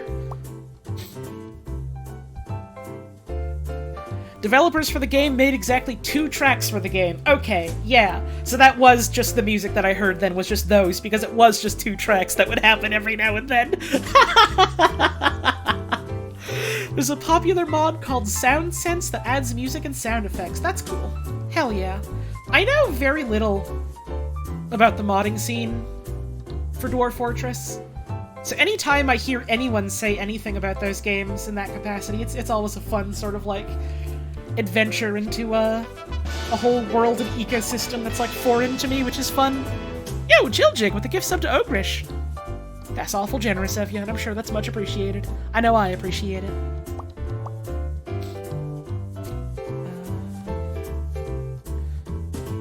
One time you played Dead of Winter, everyone thought you were betraying them, but you were not. Having miserable luck. Oh no. What's Dead of Winter? Is it one of those social deduction type of games, like Among Us or Werewolf or something? Or am I complete wrong?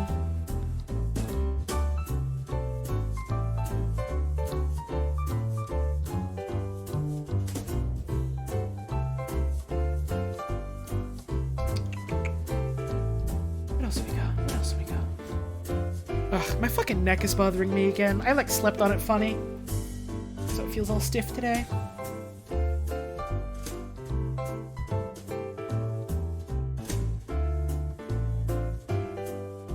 Oh, hang on. This is the 4 and the 1. There we go. All done, all done.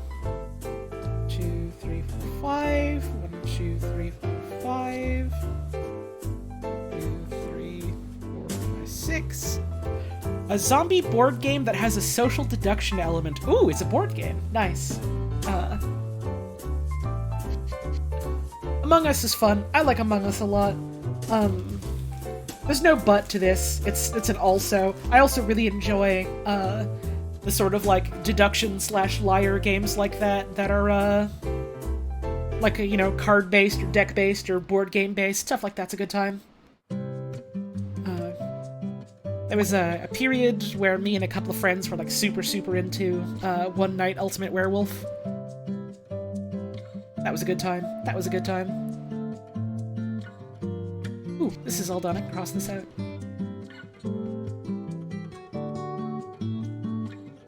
Especially, like, now in the era of, like, well, A, it's expensive to go out and, like, fly and visit people that aren't nearby, and B, you know, the fucking pandemic. Sort of, like, online, like, tabletop and card game simulators are, real nice. Real nice. Appreciate that it is a thing that other human beings have gone, yeah, that would be cool, wouldn't it? And then gone and made it. Been big on Town of Salem? Hell yeah. That one never specifically appealed to me personally.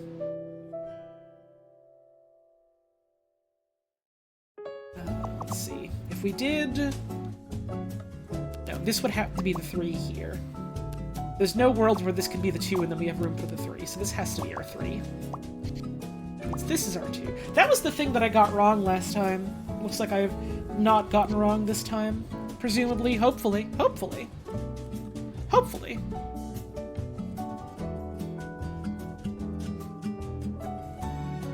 Don't like games of deception because you're good at lying and hate to use that skill? I see some folks express that sentiment. I definitely understand it. I'm not gonna tell you you shouldn't feel that way because that's a hawk of shit. It's not my job to tell you how you should or shouldn't feel. That's up to you to figure out. But I like them a lot because, I think when it's all in good fun and there's an understanding that, like, that's what you're doing in the name of fun, fucking with your friends can be a good time. Doing tricks and pranks and stuff on your friends is a fun time, IMO. As long as it's something everyone's specifically, like, you know, down for and in the mood for.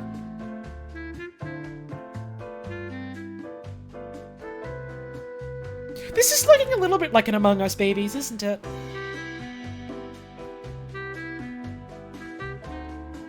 The Among Us Babies finally getting born. Check it out.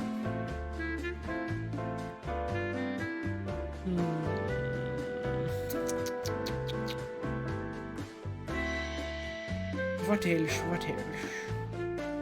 Okay, so the 4 would have to go here, right? Because it couldn't go here, and it certainly can't go here. So that's our 4. That's a so nice, which means this is our 3.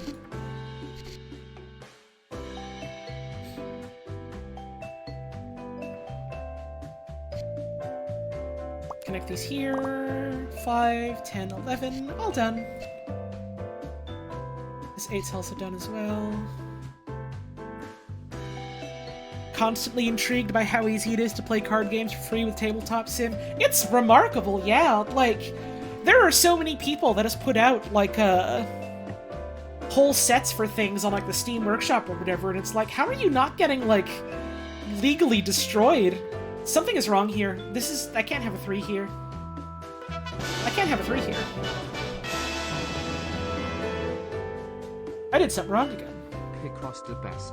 Yo, holy shit, is that the SNIS? In my fucking chat room? Thank you for the sub. Hell yeah. If any of y'all out there are deep Rock Galactic heads, SNIS makes a bunch of real cool videos. Big fan of their work. 2, 3, 4, 5, 6, 7. Yeah, this is an 8. That's fine.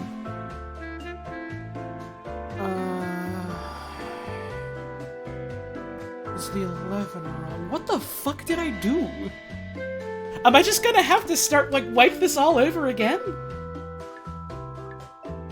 I'm not objecting. It's just funny that this has happened twice. I probably could have done some easy quick fix there, but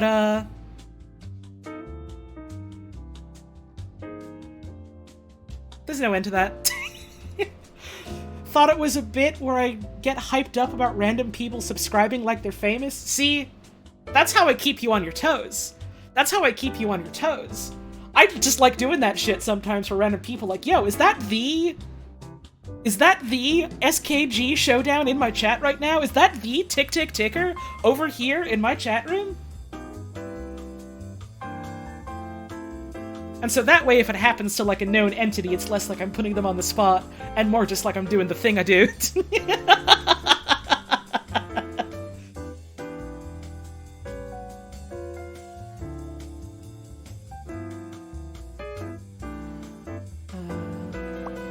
6, 5.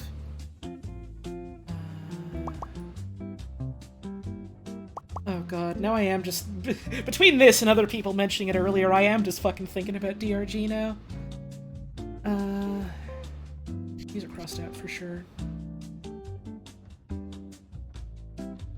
I've been tempted lately to, maybe do a DRG stream and see if I can get, like, folks in the chat to do missions with me or something like that. But also, it's just been fun as, like, a play it on my own time type of deal. They put out, like, a funny little seasonal event, like, oh yeah, it's like, it's Oktoberfest, and, you know, the whole deal is these are, like, a bunch of surly dwarf dudes who, like, you know, having drinks and having a good time. So you gotta go get, beer mugs in missions, because the shipment of beer mugs for the Oktoberfest fucking exploded, and all the bugs, stole all the mugs, and you gotta get them. Is DRG one of the games where you need 4 people? Nah, you can play solo. Most of my playtime has been solo. I've done, like, fucking, what, 250 missions? Somewhere around that? Because I think I checked for an achievement progress a little while ago. And, like, 80 to 90% of that has been solo.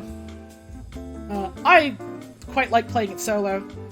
But also, the main reason why I've played it solo so much is because it's it's hard getting 3 other adult friends to sit down in the same virtual room to play video games sometimes.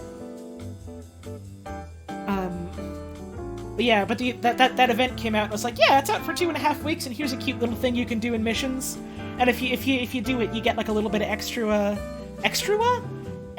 like progress on your little season pass, battle pass thing. DRG does the thing I like in a video game that Warframe also does, where it's like, hey, here's our season pass that we have. You don't pay any money for it, it's free. And there's no, like, extra paid track that you would have to pay for to get extra progress on it. And, like, if you don't finish it before, like, the time runs out on it, all the shit that was on it is just getting folded into normal game rewards so you can still get them. So it's got, like, none of the fucking fear of missing out garbage that makes my skin crawl and makes me want to throw up. I don't even, like, fall prey to it, it just makes me miserable thinking about someone else, like, being miserable over it, you know?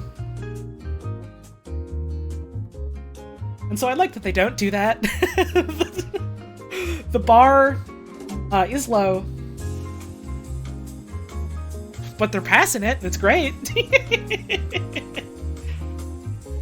And I guess in that sense, Warframe and DRG are also in the sort of camp where, like, well, thank you, Glowstick, 12-month resub. Much appreciated. I'm gonna drink a big glass of milk. Good luck with that. I don't know what that is, but I hope you have a good time or don't if you want to suffer. I guess that's up to you. Thank you for the resub, though. DRG and Warframe are kind of both in that same camp of, like, every now and then the devs will put out a thing like, oh, here's this thing that, you know, you can get to support us. And, you know, it's all things that are either completely optional, just visual things, or stuff that you could just, get by playing the game, and it's like, you know what? I have gotten several hours of enjoyment out of this. I will give you more of my money. I like the cut of your jib. I want to give you some walking around money. There's a couple of games I've seen this done on, but, I think when you can go to the Steam reviews specifically for a video game's DLC, and all of the Steam reviews are overwhelmingly positive, and all of them are basically just amounting to, I don't really care about this DLC. I just bought it because I want to support these developers more. I feel like you've done something good at that point. I feel like you've done something real good at that point. Ghost Ship Games are the biggest game developers you trust at this point. Again, I don't know none of them personally. And I literally only know of them through, like, you know, the things they've made and how they've interacted with the people that play the things they've made. But they seem like a bunch of stand-up folks, which is really nice. I remember there's been, like, a couple sort of, like, talks about, in, like, interviews and stuff, the idea of, like, oh, well, are you ever gonna add, like, playable women to Deep Rock Galactic and you play as, like, a woman dwarf? And, like, they've made it very clear, like, yeah, we want to do this.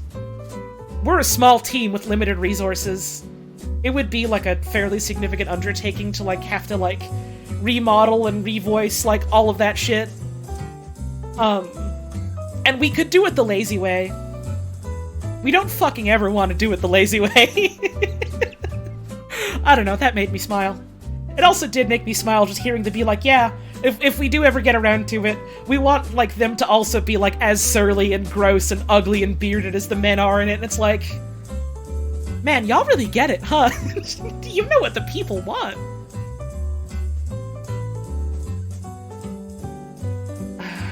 Man, what else can I do? I got so caught up in what I was doing, I forgot all about the puzzle. 2, 3, 4, 5. 2, 3, 4, 5. This is gone.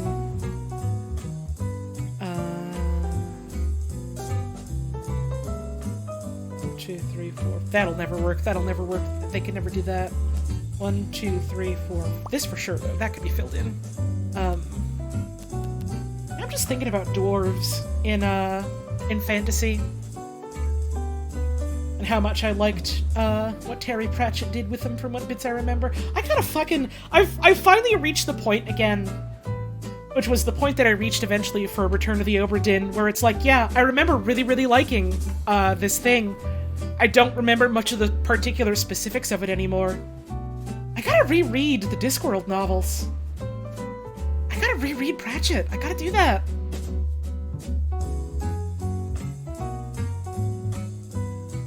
I gotta, like, track down all the other books that I never actually owned and just kind of, like, you know, borrowed from libraries and stuff. So I've got a couple.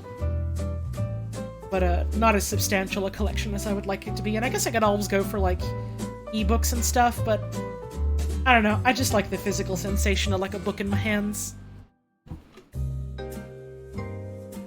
I drink a water.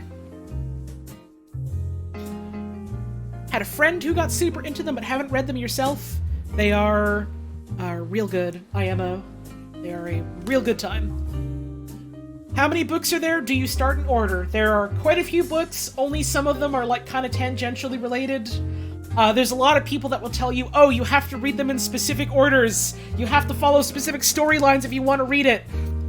No! Here's what you do. You pick up any fucking book you want and just read it. They're not sequential in the sense of, definite storylines with a definite follow-through that you have to follow in a certain order. It makes no sense. They have a shared world, but they're all basically functionally standalone. And if you still think to yourself, okay, but I still want some sort of guidance, I still want some sort of way to read through them in any sort of, like, guided way, just look up the order they were released in, I guess.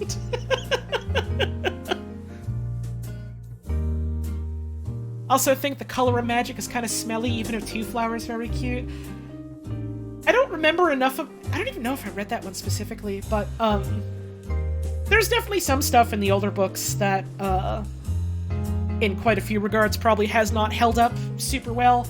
But the thing that I always, like, liked and admired about Pratchett was that he was very much the kind of person where, like, someone would go up to him and be like, hey, I like your work a lot, it means a lot to me. There was a couple things you did and, like, wrote about, and they made me, like, uncomfortable, and I really didn't like that. And instead of being the kind of person to just, like, I don't know, double down on his bullshit, and make his entire, literary empire be about being a bigot, he just kind of goes, oh, shit. I hadn't considered that, I'm sorry. And actually, like, makes a fucking effort to be more understanding in his worldview in general. Which is, again... feels very much like a wow, the bar is low, huh, type of scenario, but also, I don't know. I think that's very sweet. I think that's very sweet.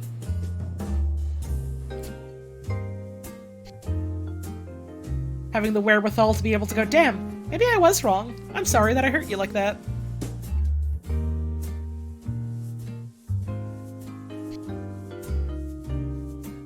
Get rid of that as well.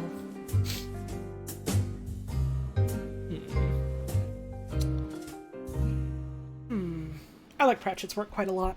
The couple of times I've like gone out and written something and like put it, I guess not to paper, that's not quite the right word, but like, you know, writ it and like put it out somewhere for other people to read. I get some people saying like, oh, in like a couple of ways this reminds me of like, Terry Pratchett or Douglas Adams, and like whenever I see that it does make me smile, it does.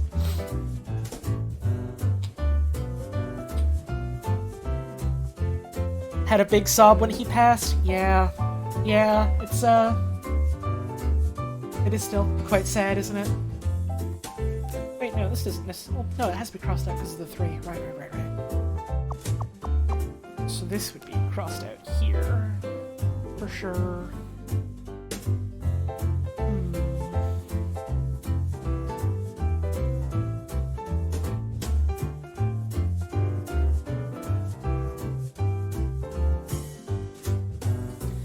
His kid took his hard drive that had his unfinished words on it and ran over it with a steamroller? Awesome! It's a very funny thing to have on your will. But also it does seem very much in character from what I knew about, hearing about the man.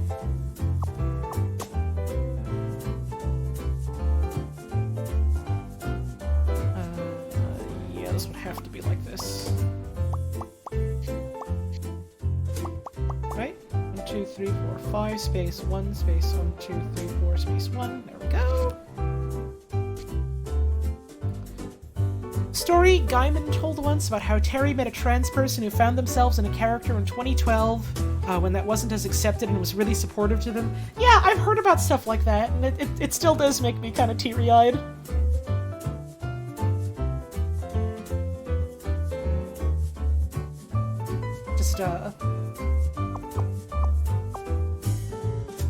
Remarkably compassionate person. And I feel like in a lot of ways that, comes through in a lot of his writing, but especially in his later stuff. That is, in fact, as we say in the business, the good shit you do love to see.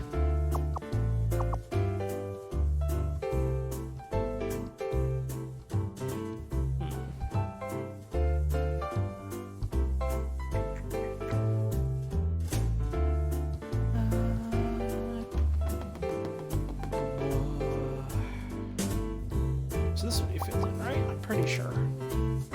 Pretty sure that's correct.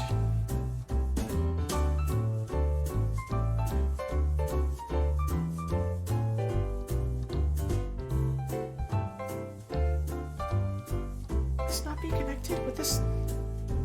I feel like this would have to be. Your girlfriend that doesn't play video games wants me to know the pear post changed her life forever? I'm flattered, I think.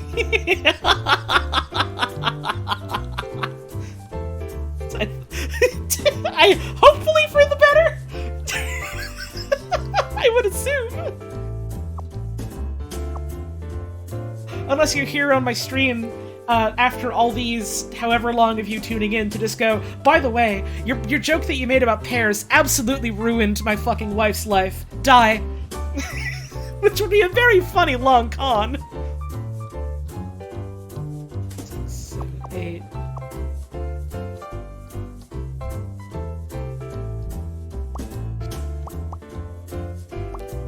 I think this does have to be here. I'm pretty sure. I don't think that was necessarily the wrong move that I made. Hopefully not. Hopefully not. Hopefully not. Because if it is, then I'm just making it again. But hopefully not.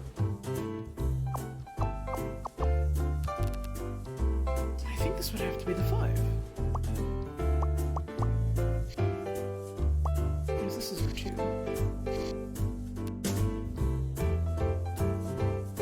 Your wife keeps threatening to put you in the gecko wiggler. That's scary. What if there's a gecko in there? What would you do?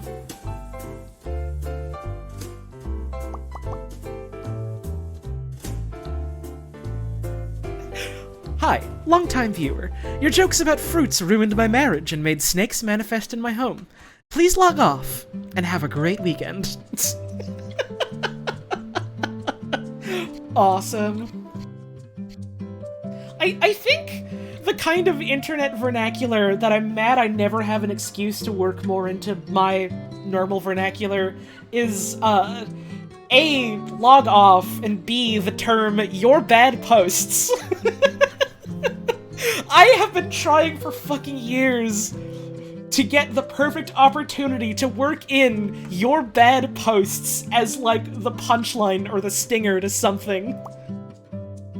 And it hasn't fucking happened yet.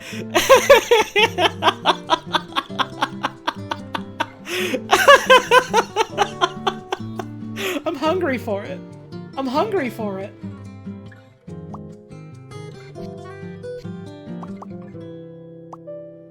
It's gotta happen at some point.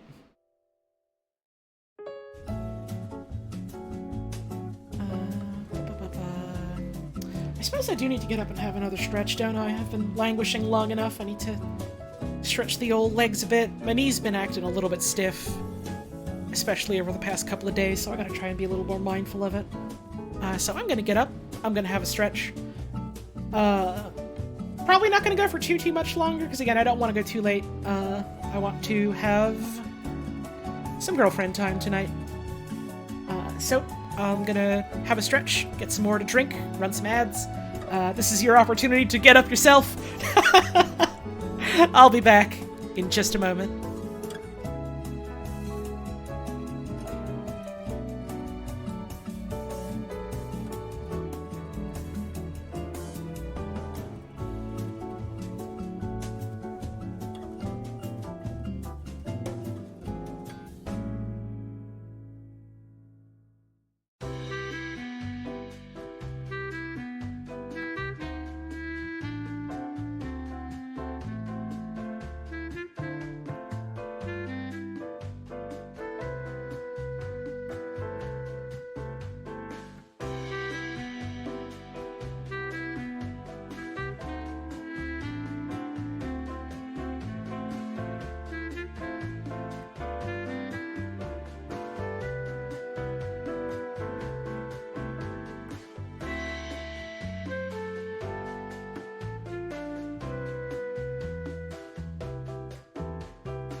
Alright, I'm back.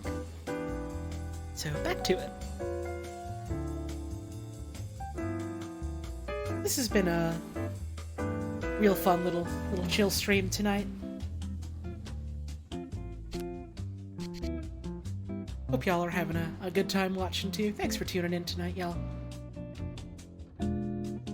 I guess since you're the early birds here, you get the advanced sneak peek of what my schedule for next week is looking like, because I'm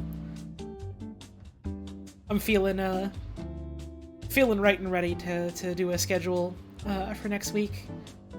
I had taken some time off this past week just because I was like, man, I think I need some time to just try and not be all spun up, wound up, focusing on like doing work stuff for a while. But like, I'm pretty sure this is something that anyone who's self-employed can probably relate to some extent, is the feeling of eventually going like, you know, after taking time off, just eventually feeling kind of restless and just being like, oh man, I need to work on things, I need to get things done. Not even necessarily in the sense of like, oh, I gotta make money, I need money to live. That's certainly a factor, but just in the sense of like, I don't know. Sometimes you just feel idle and it's like, I want to get back to doing stuff again. I'm raring to go again. And so I'm glad I've got that feeling again, because that means I'm excited to get back to it. As for like specific plans, this coming week, I'm mostly trying to keep it take it easy. So I've got tomorrow I'm gonna be doing the couple of questions I never got around to on my birthday stream. Fish out the last little bit from the Q&A box. Get those answered. That'll be fun, I think. Tuesday I'd like to do a morning, afternoon stream of more Apico. Check out our bees. Have fun with bees. Remember bees. Think about bees. I don't think I had anything planned for Wednesday or Thursday. I know Wednesday evening is one of the days Puzz usually does streams, so I'll probably just tell folks to go watch her. But you know, might end up doing something quick or something impromptu. Friday, I'm gonna be on Sox's stream. I'm gonna be playing some God Game with my friend Rudd. We're gonna be doing some 1v1s, and if you don't know what God Game is, it is a card game that my friend Sox has been working on with a couple of friends of theirs for a couple of years in Tabletop Simulator. And I think the most succinct way I can describe it is, if you've ever read Calvin and Hobbes and Calvin Ball means anything to you, imagine if Calvin Ball was like a collectible card game or a trading card game. I think is maybe the most apt way of describing God Game. It's a hoot and a holler. It's a real good time. And I'm excited to hang out for that. And then Saturday, Sunday is the triumphant return. I say having only taken basically 1 week off of it because we were both kind of busy. But the triumphant return of Girlfriends Weekend, and Puzz and I are going to be finishing off Professor Layton and the Curious Village. And then doing some more Octo expansion. So that's going to be a fun time. And I think that's everything that I had planned out, stream-wise, for next week. So I'm looking forward to those.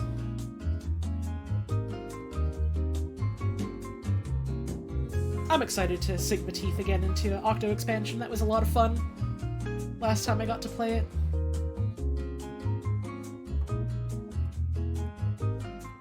It's a cool game. It's a good time. There we go. This gets fit in here. This is crossed out this way. I can't remember if I've only ever done the one stream of Octo expansion or if I managed to do a second yet. I feel like every time I've wanted to do another one, it's like, no, not today. No, not feeling it today. Nope, too busy today, kind of thing. But man, I want to get back to it. I fucking love it so far. I've only, like, played a little bit of it. 6, there we go. not sure if I'm gonna end up, you know, making a lot of progress in that stream. Or if it is just gonna be me getting caught up on, like, 1 or 2 stations and being like, no, I want to beat this, no, I want to do this one. I feel like, both scenarios are quite likely. 1, 2, 3, 4, 5, 6, 7, 8. I haven't, like, committed to or promised myself that I was gonna do, like, 100% playthrough or nothing, but, I like experiencing as much of a video game as I can until I've decided I'm not having fun doing that anymore, so...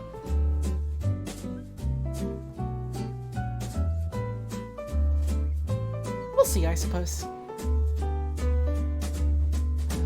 Keep wanting to go back and play Splat 2 and Octo Expansion, but god, you are not dropping $100 on Splat 2 when you have 3 already.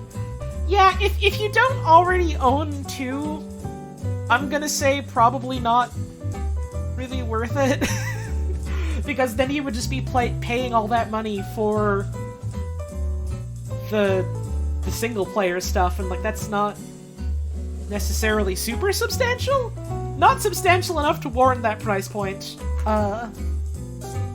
Especially now that, you know, the new one is out and everyone is playing that one for, like, multiplayer stuff.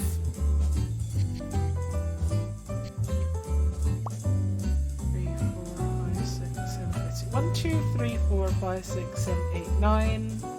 10 goes there. This 2 is here. Also, like, I watched Puzz play through most of, like, the Splatoon 3 single-player stuff. I'll put it this way. I fucking loved Splatoon 1 and 2's single-player offerings. And the little bit that I've played so far of Octo Expansion has been really, really goddamn compelling, and I adore it. Splatoon 1 and 2's single-player offerings are lesser compared to Splatoon 3. 3 is where they went, okay, everything else has been the warm-up round. We are now taking the kid gloves off.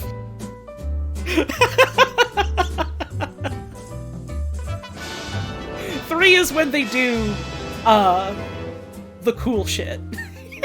Good evening, chatroom. I hope you're all having a good night. Thank you, Intransta, for the 6-month resub. Much appreciated. I think a DLC where you get to play as a salmonid would be cool. I've seen a couple of folks talk about, that. And it seems like, it could be cool. I like the salmon, they got fun designs. Maybe you should get 3? Again, I'll put it this way, I also very much want 3 someday, eventually. And I know I'm gonna adore it when I do, and I'm very excited to eventually buy it and get around to it. Games is fucking expensive. Games is fucking expensive. I don't know where you live, I don't know what your exchange rates and, like, taxes are like. Here where I live, you want to buy, like, a full-price AAA video game? $100 after tax, maybe more. I want to play Splatoon 3. I don't know if I'm ready to $100 play Splatoon 3, you know? I got other things I can play in the meantime, and I am more than happy to play them. Not even in terms of, like, just stream stuff necessarily, just, like, in general.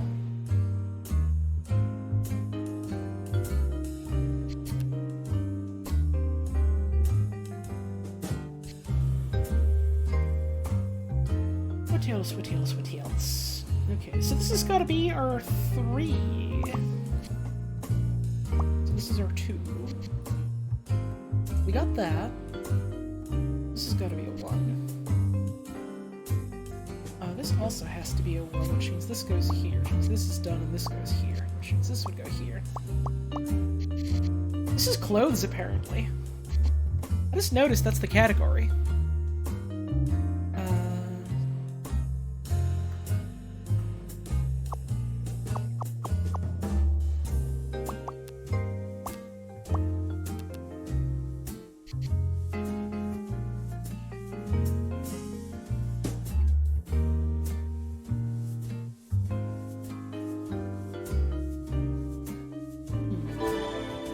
Thank you for the tip.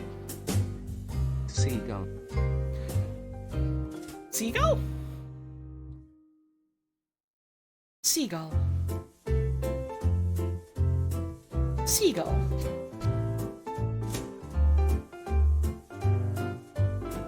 Seagull.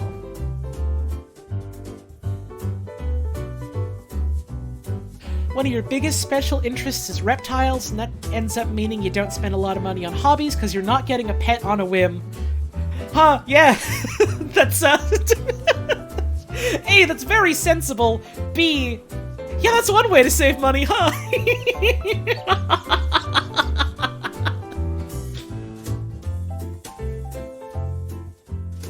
Did I see the PulseCon announcements? I don't know what PulseCon is, so no. I don't. I'm assuming that's something related to Transformers. I don't necessarily keep up super much with, like, Transformers fandom stuff. I just kind of like engaging with the stories in the series is kind of like on my own time, my own terms. Hasbro announced a bunch of new figures. Huh, neat. I haven't bought a damn Transformers figure in a hot minute.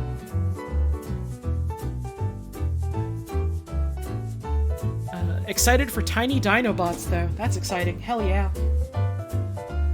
Dinobots is fun. 1, 2, 3, 4, 5, 6. To some degree.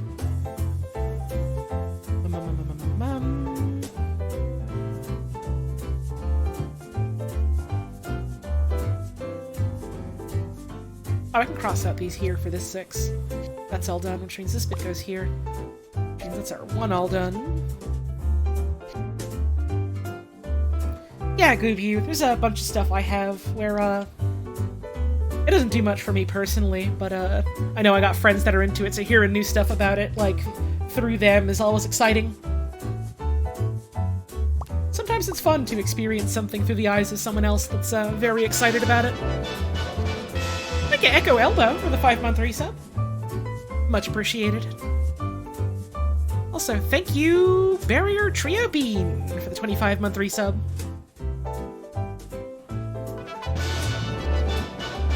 Much appreciated, much appreciated. Picross. Pipos. We're doing a Plurpos today. We're doing a Bibos. We're solving a Bob Ross.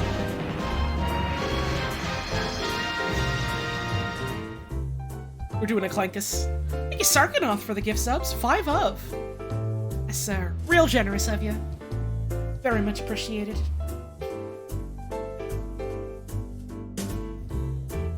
I didn't do much plugging of the whole, like, September thing last month, just because, like, I don't know. I knew a bunch of folks that were doing, like, sub-incentivizing stuff, and I didn't really want to go, oh, also, you should give me more, just because... Not really in a position where I particularly need a bunch and didn't have much to offer for more, but I don't know. It means a lot that folks are still enjoying the streams and still supporting the channel where they can. So thank y'all very much for that.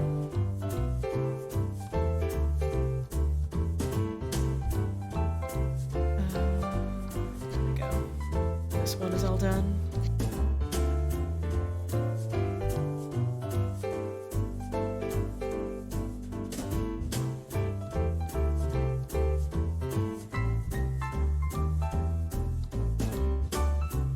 A couple ideas for like a possible subathon / tip goal streams type of thing. I haven't done any of them yet just because like I don't feel like I'm really in a position right now where I need to ask for like some specific amount more than what like folks are tipping and what I'm earning on a monthly basis. But if something ever comes up, or look, if I have like a charity in mind or something, I think that would be a fun idea. Can we do the sandwich stream again, perhaps? Adrian, you have no fucking idea how close you were to an idea I actually had.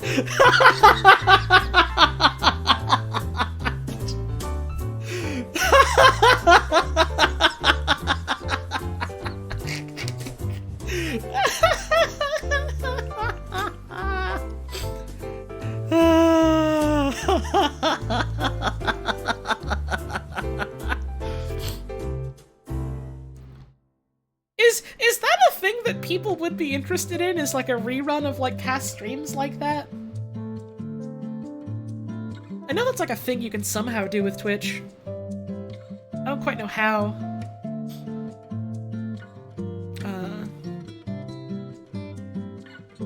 Or if not like a Twitch rerun, then at the very least, like, I don't know, maybe like a wrangle people into a sync tube or something, and then I do director's commentary or something. Didn't they remove the rerun feature? I don't think so. I'm pretty sure that's still there. Though I wouldn't be surprised if that was also something they were going, yeah, by the way, we're deprecating this. I've been doing that a bunch lately, and I'm not super keen on it. I'm still sad that they're getting rid of hosts.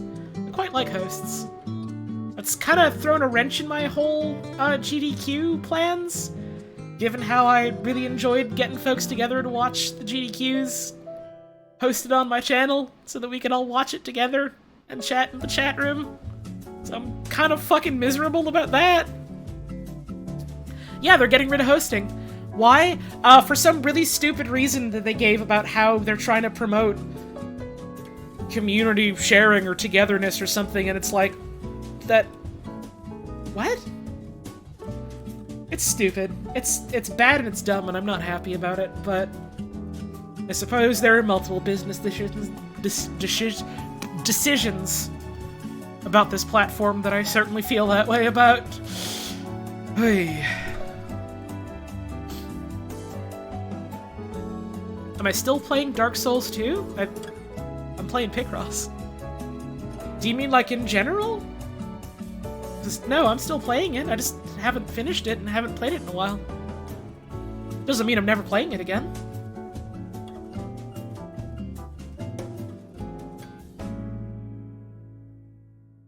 Unskippable pre-roll ads do so much more damage than hosting. Uh-huh.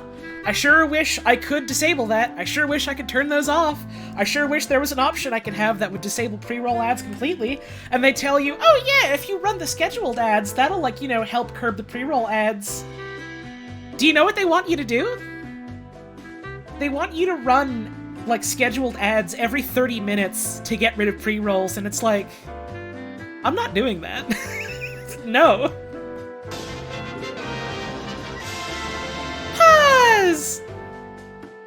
Thank you for the teeth! Thank you for the teeth! I hope you've been having fun with Smile for Me! It was a lot of fun watching you go through the early bits of it. Thank you, Tiffany, for the 20 months. You finished the game? Let's fucking go! Hell yeah! Thank you, Huge Candy Squids, for the 26-month resub. Much appreciated. Yo, fucking speaking of Puz, I mean, 1, hi Puz, I love you. 2, if you're not following Puz already, you ought to go do that. You ought to go check out her streams. She is a delight. She is wonderful, and I'm not just saying that because she's my girlfriend. Number 3, since they finally got fucking approved, thank you, and Cheer for the 4-month resub, much appreciated. Since they finally got approved, we got combo emotes. We got little birds we can show each other now if you subscribe to both of us.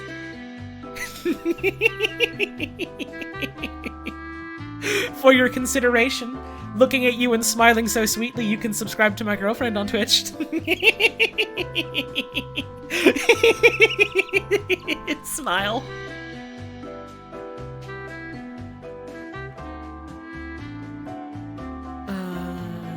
Where is my Picross? I tabbed out of it to do that. Uh-oh! You found the toothpaste? Let's get one thing clear. I can brush my teeth all by myself, okay? Blip.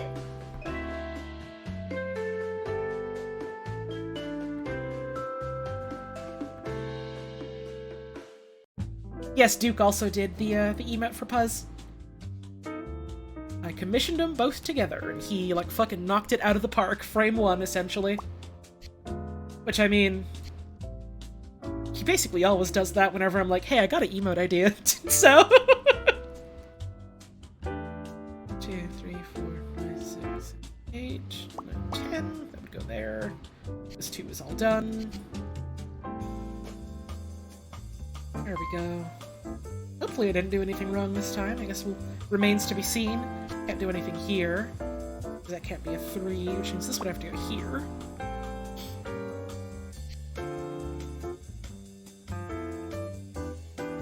Holly is really good at impersonations? Well, it's very nice of you to say that.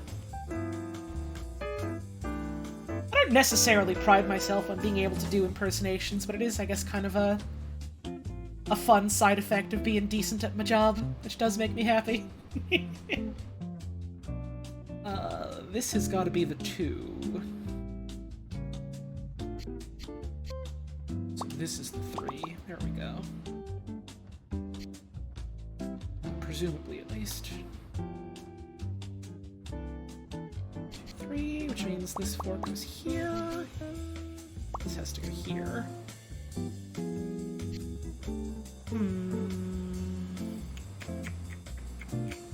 Also, the funniest fucking thing about the Courage the Cowardly Dog thing when it happened is that... I've never watched Courage. I've never watched that show. I wasn't even trying to do a Courage the Cowardly Dog sound. It just apparently came out perfectly like that. 2, 3, 6. 1, let's get rid of these. This here, this here. These are done, these are done. What fucking is this? What the fuck is this? What clothes is this? Who fucking clothes is this? 2, 3, 4. These will go here. This 5 is also done. So there's the 6 here. Which means that's the 1 down there. This has got to be the 3 then. So that's all done. Which means this would go here. This 1 would go here. Alright. So this would have to go here, which means this would go here. 1, 1, 1, 1. So that's all done. 1, 1, like that. This would go here, which means this is now all done.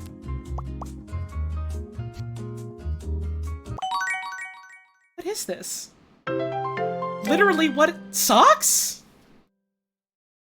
What do you mean?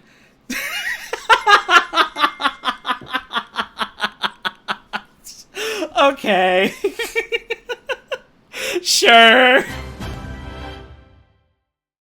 I tuned in and was immediately toothpaste guide. Uh-oh! You found my stream? Let's get one thing clear. I can make jokes about big and small all by myself, okay? Bit! Thank you for the tip, I appreciate it.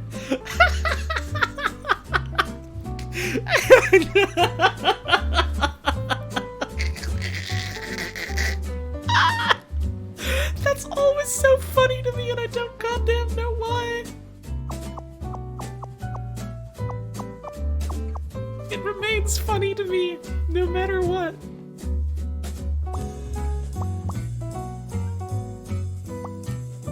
4, 5, 6, there we go.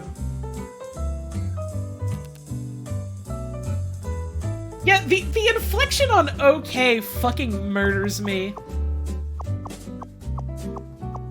And it's something that I've noticed in general in,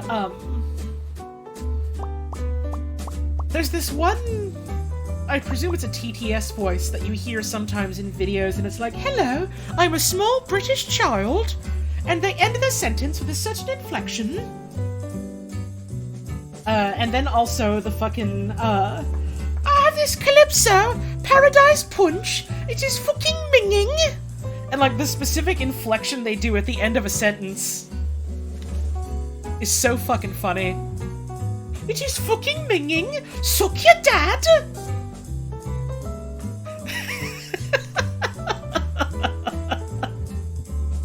And it's so particular.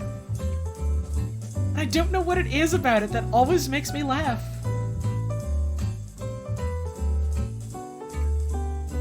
With such dedication and venom, I have never seen a child have such spite in their heart, for like a brand of shitty store lemonade.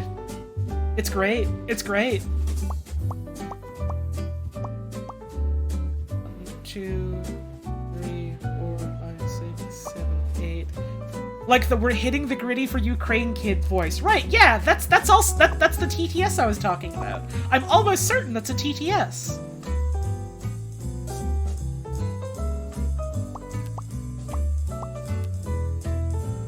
It's like, I am currently hitting the gritty for Ukraine. And then there was another one they did for like, some fucking Fortnite video, I guess, where they were doing, what is it, that one Dwayne "The Rock" Johnson song, where he's like, we stay hungry, we devour, put in the work, put in the hours, and take what's ours. Could this be puzzle? I hope so. I think it might be. Thank you, Agi Burb, for the 27-month resub. Very much appreciated. I'm almost certain it's a TTS. Good message from your cat. Tell your cat I say thank you, Gendra.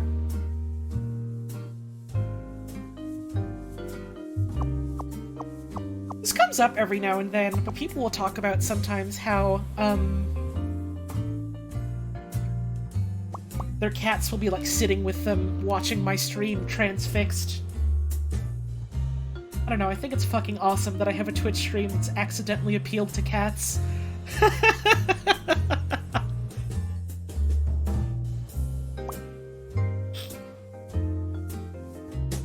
That is, at least to me, the equivalent of hitting the big time. Lola doesn't usually come and sit with me when I'm, like, doing stuff on my computer, but, like, sometimes she'll come, like, on a little stool I have next to my desk, and she'll look up at me all sad and pathetic, like, looking for pets and looking for attention. And then usually she wants me to follow her out of my room and go to the bathroom with her so I can pet her in the bathroom. And I like sitting with her when she's, by, like, a window or something, watching the outside. Thank you, Jagged203, for the 9-month resub. Hi Holly, I just got home from work. I'm glad you're still if I needed to catch a chill stream before bed. Hey, hell yeah. Not gonna be live for too much longer, but I am always more than happy to provide the chilled out vibes. That's some of my favorite types of streams to do, is just a kick back and relaxed type of stream, honestly. It's fun to just hang out and talk and listen to a nice tune and solve a nice puzzle. Let's see. 5, 6, 7, 8.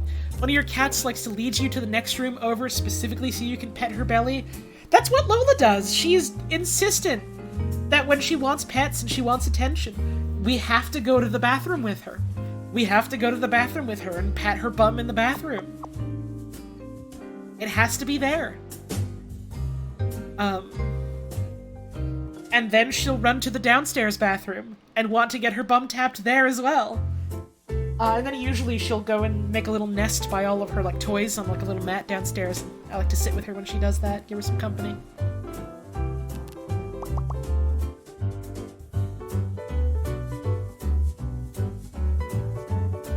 It's her bathroom bum taps, exactly! She needs those!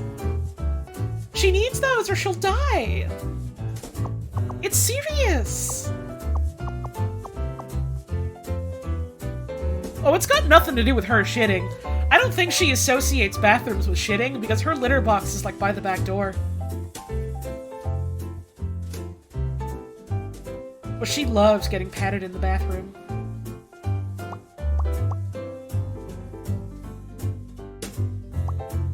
If anything, she associates the upstairs bathroom with, like, the fact that the tub is there, because she likes trying to drink out of the tub, which is bad. Don't do that, there's fucking soap scum there. Cat don't care.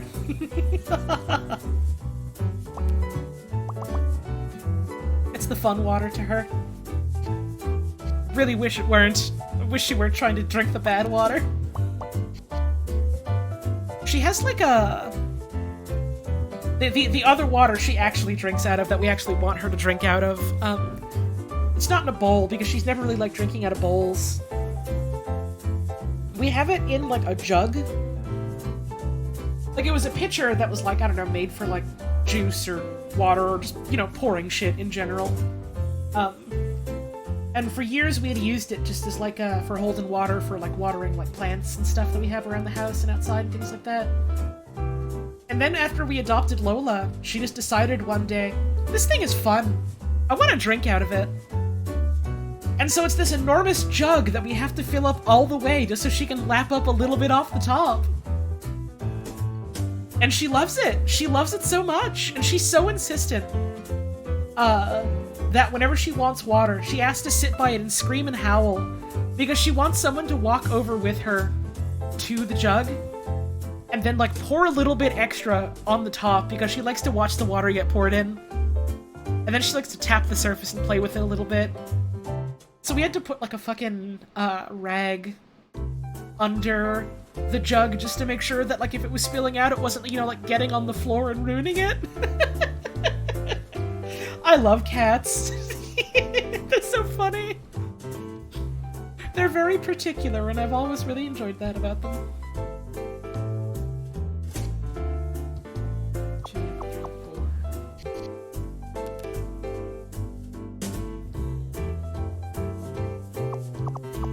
Cats really are weird little fellers. That's true. That's true. And we love that for them. I certainly do. Let's see. 1, 2, 3, 4, 5, 6, 7, 8. This is all done, which means this 4 goes here. Let's go.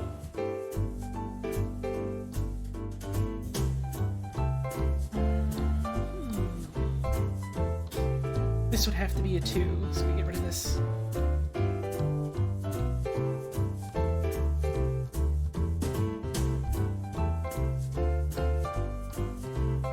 These can't be connected because there's no 5 here, which means this has got to be our 4 and this has got to be our 3. Let's go. We're solving. We're learning.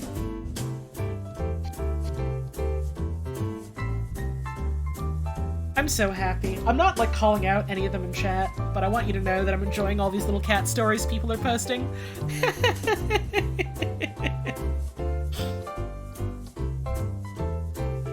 I love hearing about the things that cats get up to in general.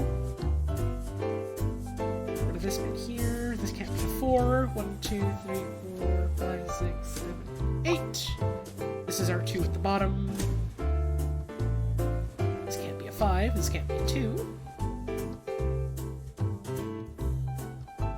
1, 2, 3. There are these 2. This can't be a 2. This would go here. 1, 2, 3, 4, 5. What else? What else? What else? This 2 is done. 2, 3, 4. 1, 2, 3, 4 space. 1, 2, 3, 4. Fill all this in. It's gonna be a little funny if this puzzle ends up being easier for me to solve than the previous one. I'll have a good laugh about it.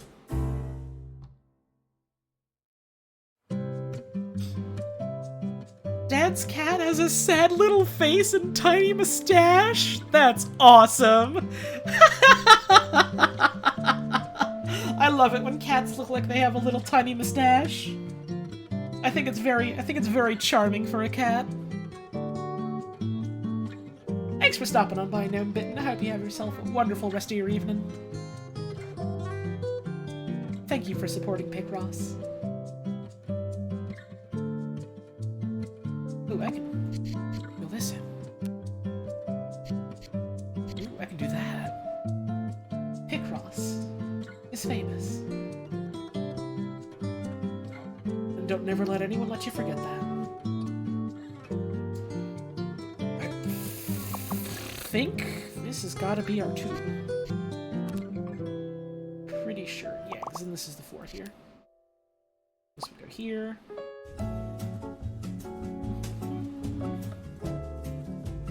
Bean is a good name for a cat. Bean is a good name for a cat. I love the name Bean for a cat. That's a good name for a cat.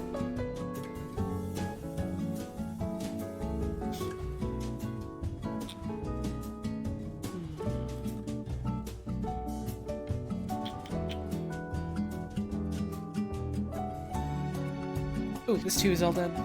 Did not notice at first. 1, 2, 3, 4. 1, 2, 3, 4. Please go. This can't be a 5 down here, which means 1, 2, 3, 4, 5, 6, 7, 8. Yeah. There we go.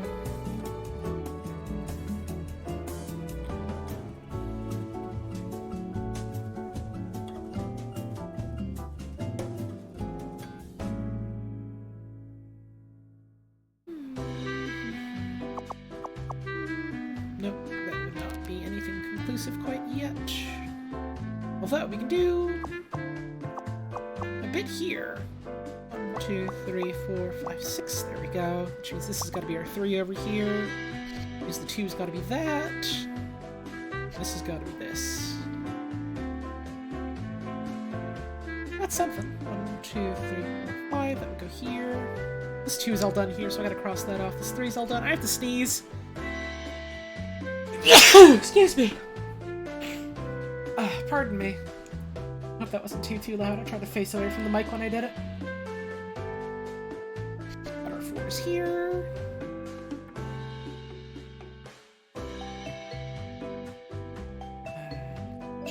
Four, 5. Cross U's out.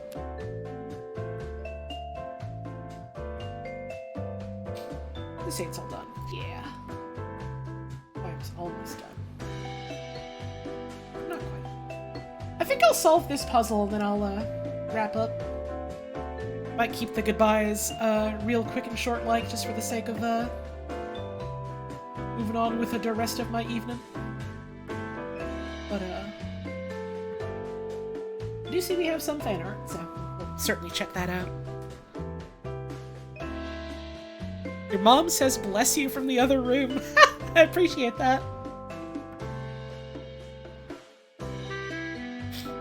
I got a sniffle.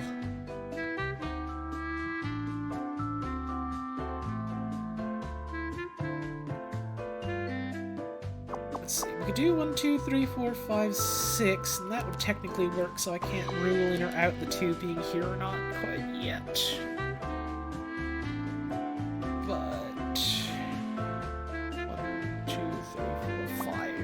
Like that for sure. And this has got to be connected for this 5. 1, 2, 3, 4. 1, 2, 3, 4. There we go. So it's got to be like this. She thought you sneezed? Oh no!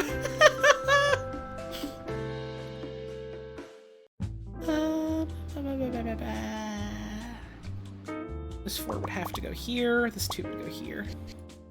This is all done.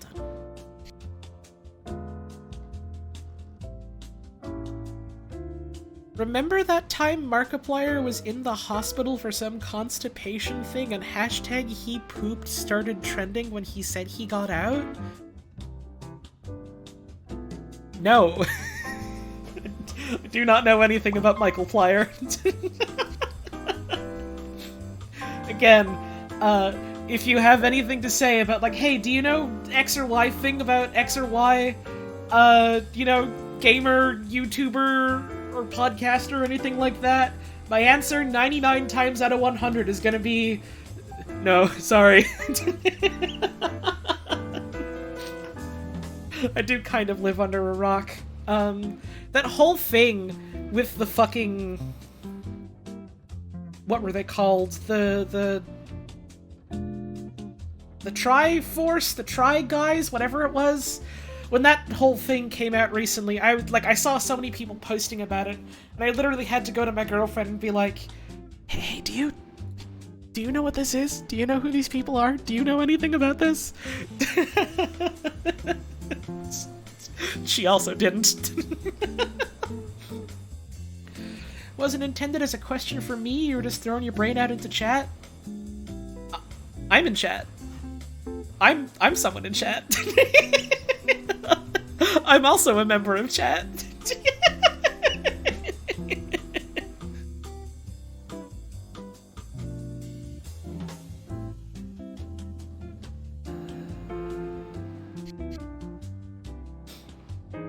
There we go, that would go that way, so I get rid of this.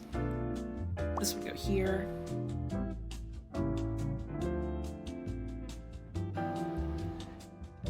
This could never be anything, so we'll cross this out.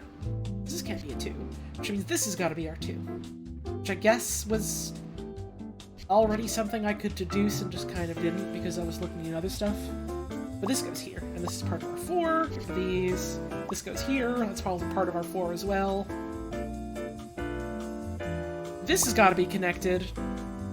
This can't be connected to that, otherwise it'd be 5. This would go here. This is a 2 then. We have reached Picross critical mass. Puzzle solving imminent. This whole thing's gonna blow. Have I heard about this YouTuber Wayne Radio TV? I hope I read that right. He has this really funny Half-Life Alyx playthrough with a talking gnome. Isn't that the guy that buried dogs or whatever?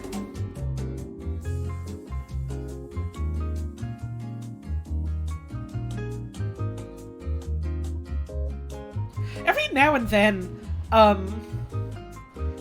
like literally on and off, for fucking months, I've gotten, I think months, it feels like months at least, I've gotten an anonymous message, without fail, on Twitter, on Tumblr rather, asking me like, so what's the deal with you and Wayne? Or like, are you and Wayne still friends? Or like, did something happen between you and Wayne? And it's like, what are you fucking talking about? Hello?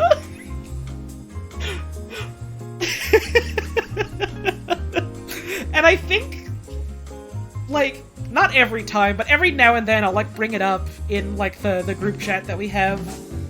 And usually whenever I do, Wayne ends up sending me a fucking ask on Tumblr, just like, hey, do you know that Wayne Radio TV guy? What happened between you two?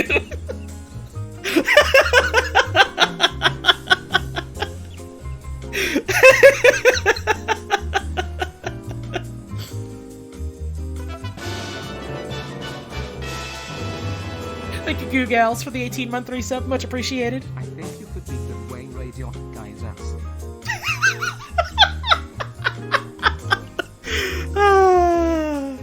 Thank you for the resub. I appreciate it.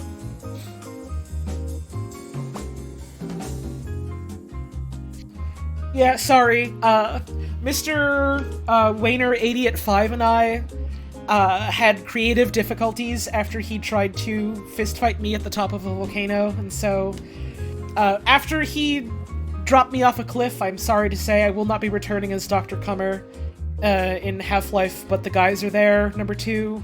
I hope you all understand, and I hope you really enjoy the new direction the series is going to take, as my role is taken over by, what's a funny actor I could say? Who's the guy that played Michael in The Good Place? What's his name, Michael? Who's the guy that played the old guy in The Good Place? What's that actor's name?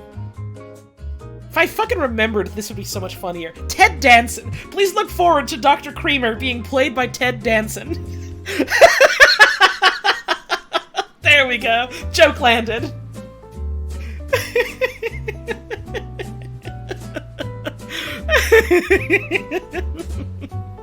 I literally watched a fucking Tim and Eric skit that he was in today, and I couldn't remember his name.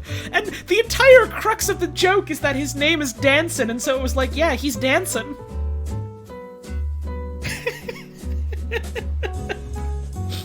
It was like Tiny Danson or something like that.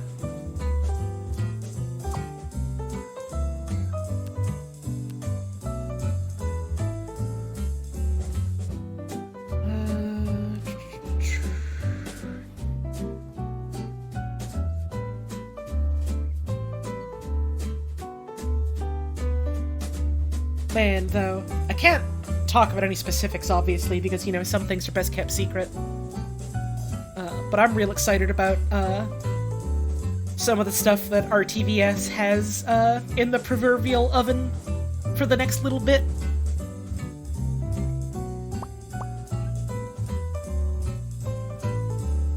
I'll put it this way.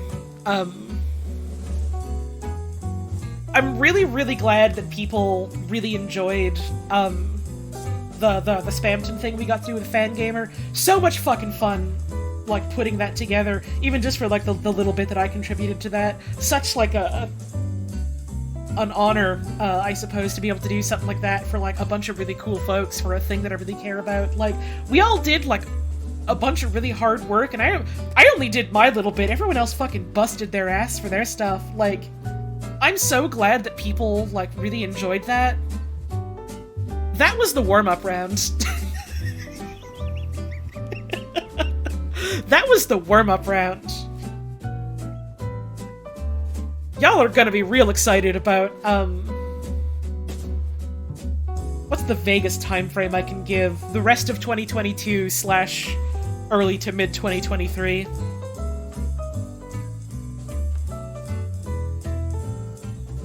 Y'all don't even know. I mean, I guess maybe to some extent you do know something or other, but even then, y'all don't even know.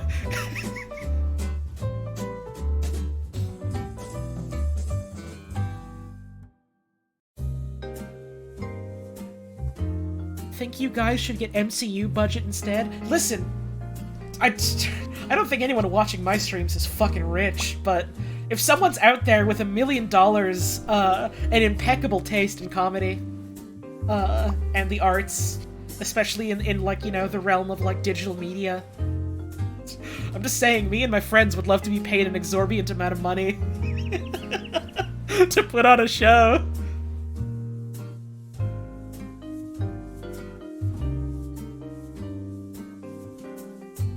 Not knowing is exactly how it should be. That's a fun way of putting that. I think a really good encapsulation of that is like when the Spamton Sweepstakes stream happened, so many people that didn't know like who we are were like, oh my god, what is this? This is so wild, this is so weird and crazy, what is this thing going on? And then, like, the people that did know who we are were jokingly just like, wait, you mean that's it? That was just a normal Wayne Radio TV stream?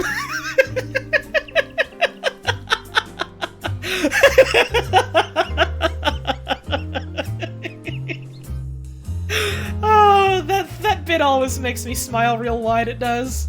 That bit always gives me a chuckle.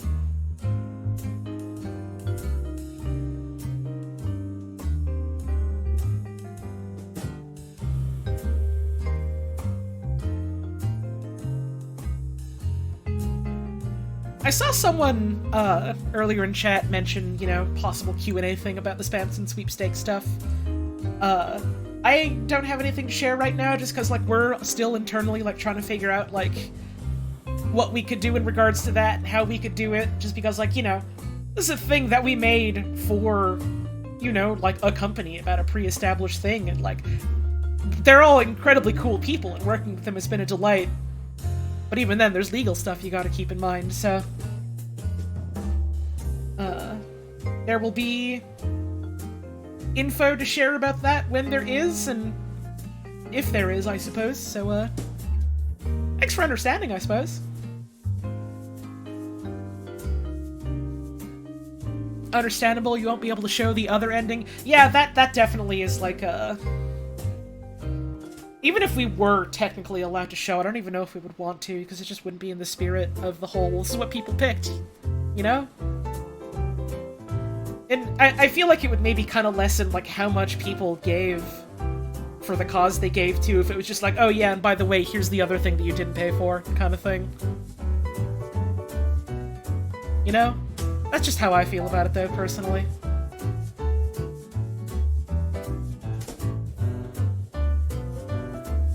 Did you know you now have 3 degrees of separation from Masahiro Sakurai? Is it 3? I feel like it's 2. Given how it's like, you know, Undertale is the Toby Fox thing, and then Toby Fox to Sakurai. I guess you could maybe, you know, string that as 3, and I suppose that wouldn't be, I wouldn't split hairs about that. What's my Ryu number? 1. I'm in every video game. You just have to find me. Smile. In 2 years, someone's gonna make a 50-minute video documentary about the fact that the other ending is lost media?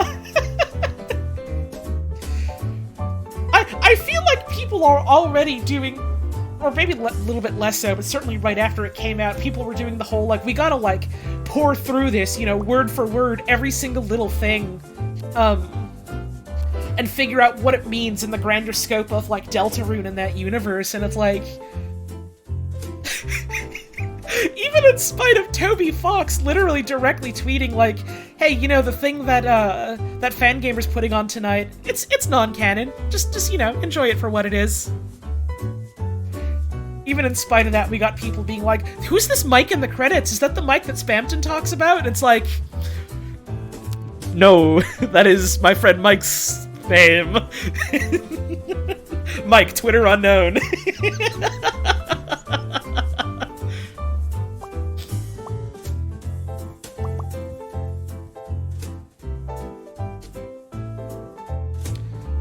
To be fair, you're fairly sure Toby's lied before? Yeah, but at that point you can just say, why isn't anything that anyone's ever saying a lie?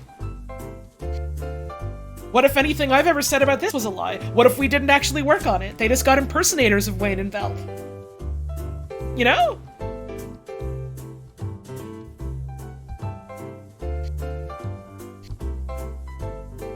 Like, after a point, I feel like you do just kind of have to take things that people say at face value. Like, I get what you're trying to say, but also, like...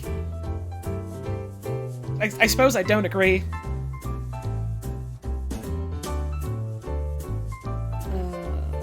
This has got to be the two here. Here we go. God, though, the two funniest things I remember offhand, aside from the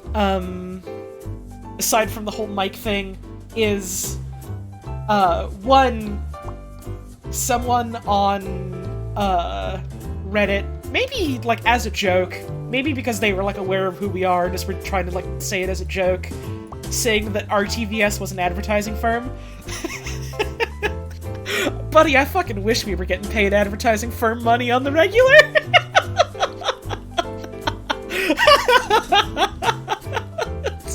If we were doing that, I wouldn't need to solicit for subs and tips.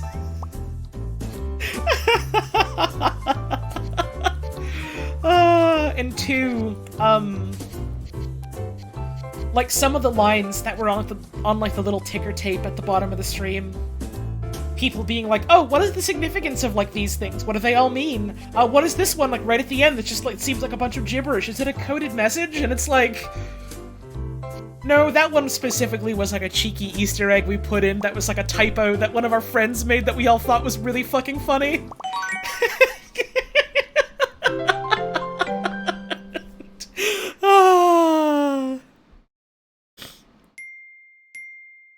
It's Clover. It's Clover. It's Clover. I think that's a good place to wrap up for today. Fun Picross, fun puzzles, fun conversation. I always love doing these streams. It's fun to kick back, relax with a puzzle, and just kind of, you know, hang out and chat with folks. You know, I do always say it, the streams would not be what they are without, you know, the support and the viewership of folks like you. I think streams like this are very much, emblematic of that, because, you know, y'all are a real cool bunch to just kind of, like, hang out and shoot the shit and talk about stuff with. We've, got a real nice little community here, I reckon. And thanks for making that community what it is. We do have a little bit of fan art. Unless, like, a secret whole bunch has been posted since I last looked real quick. And I guess I'll also check on Twitter just to be sure.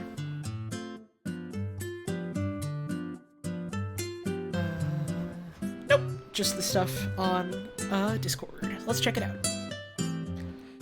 Only joined the community recently, but I've loved hanging out in the chats very much. Hey, hell yeah. Always does make me happy to see new faces come on back. Makes me real happy to see the old heads still kicking around after all these years. Makes me happy to see just anyone in general, you know, coming on in, having a good time, enjoying the stuff that we're doing here, the stuff that I'm doing with my friends, all that stuff. making me smile. These chill streams and the Wikipedia ones are your favorite. They're very fun. Good news in that regard, then. I'm not committing to anything yet, but I do have an idea that I'd like to do soon. So that might be sometime in the next couple of weeks. Please look forward to. Smile. You'll know it when it happens. I'll say that much. Let's check out a bit of fan art.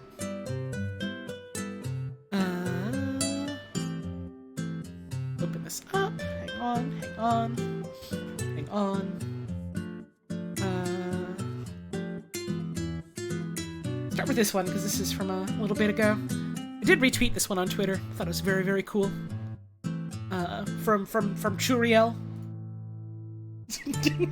Hashtag girl, hashtag can we get much higher? So high. Oh. I really, really like the expressions on these. I like the poses too. These are some very fun poses.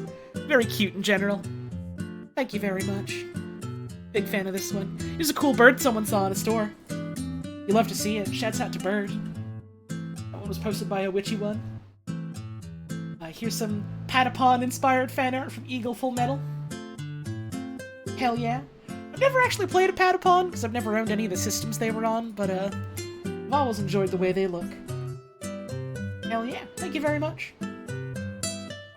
Almost forgot to put a heart next to it. This one here from Bog. Yo, what the? They stuck me in this fucking puzzle? They stuck me in this Picross and they won't let me out? You've gotta... I almost said something that I was worried someone was actually gonna do, so I'm gonna preface this by saying don't do it. You gotta get a sledgehammer and you gotta beat the shit out of your monitor so I can climb out, okay? Always do. Love to see your art. Thank you very much for sharing. Wonderful to see. This one here from Wernix. Of Lola trying to drink out of the jug! You've basically perfectly captured how she does it! Hell yeah! Very cute. Thank you very much. That is gonna do it then for our stream tonight. I just want to say thank you again for all the subs and all the tips and all the bits. Your support and your generosity always means a whole hell of a lot to me. Thanks for, you know, helping to keep the lights on. Thanks for liking what I do enough that you'd be wanting to toss a couple of bones my way. And I know I said it literally already a couple of minutes ago, but always remember and never forget, the streams would not be what they are without folks like you. Not even just for folks that are, like, you know, supporting financially, just in general. Streams wouldn't be what they are without folks like you tuning in right now. Thank you for the 5 anonymous gift subs. It's very generous of you. Thank you as well for the hosts and the raids that we had. Thank you for anyone new who stopped on by. Thank you for all the follows we had. Thank you again for all the wonderful fan art. And thank you all very much for tuning in. You know, no matter when, where, or how you catch the streams, it's always wonderful to have you here. So thanks for taking time out of your busy day to spend it here with us. I should be live tomorrow with the last couple of Q&A questions that I didn't get around to on my birthday. And I should have the schedule finalized and posted sometime soonish. Sometime in the next couple of hours. And that'll be up once I finalize everything I'm doing this week.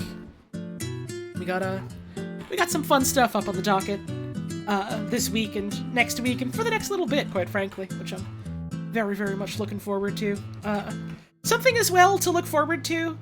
I have a couple of streams that I'm going to be doing with some different friends in the next little bit.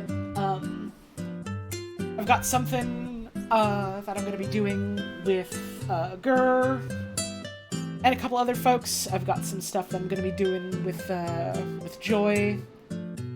I've got some stuff that I'm going to be doing with Chase. I've certainly got some stuff I'm going to be doing with Puzz. And, you know, other stuff like that. Also, yeah, fucking this week, I'm gonna be on Sox's stream, which I mentioned earlier. Gonna be doing some God Game, so that's gonna be fun. So, hope you're looking forward to checking me out on some other cool folks' streams in the next little bit. I'm looking forward to that. Let's get a raid rolling. I would like to raid Sophie, because I know that Sophie Baby is live right now. Playing some Call of Duty Zombies with some cool folks. Is the Eidolon Lures card in God Game? I'm pretty sure it is. I'm pretty sure that got in the Carnival doc that was accepted. But yeah, we're gonna go raid Sophie. Sophie is great. I love her. Playing some zombies. Go check her out. If you're sticking around for the raid, I hope you have a wonderful time. Show her the same respect you showed me tonight and all that. Be good or I'll know. And if I know, you don't want to know what happens next. Yeah, I'll be live again probably tomorrow. Hopefully tomorrow. With another sort of hangout and chat type of stream, which is always a lot of fun, so I'm looking forward to that. Hey, maybe I'll see you then. Or maybe I'll see you around some other time, but no matter what happens, before we head off, I'd just like to say, have a wonderful rest of your evening. Thank you all very much for tuning in. Make sure you're taking care of yourselves and taking care of the folks around you. And I hope to see you again soon.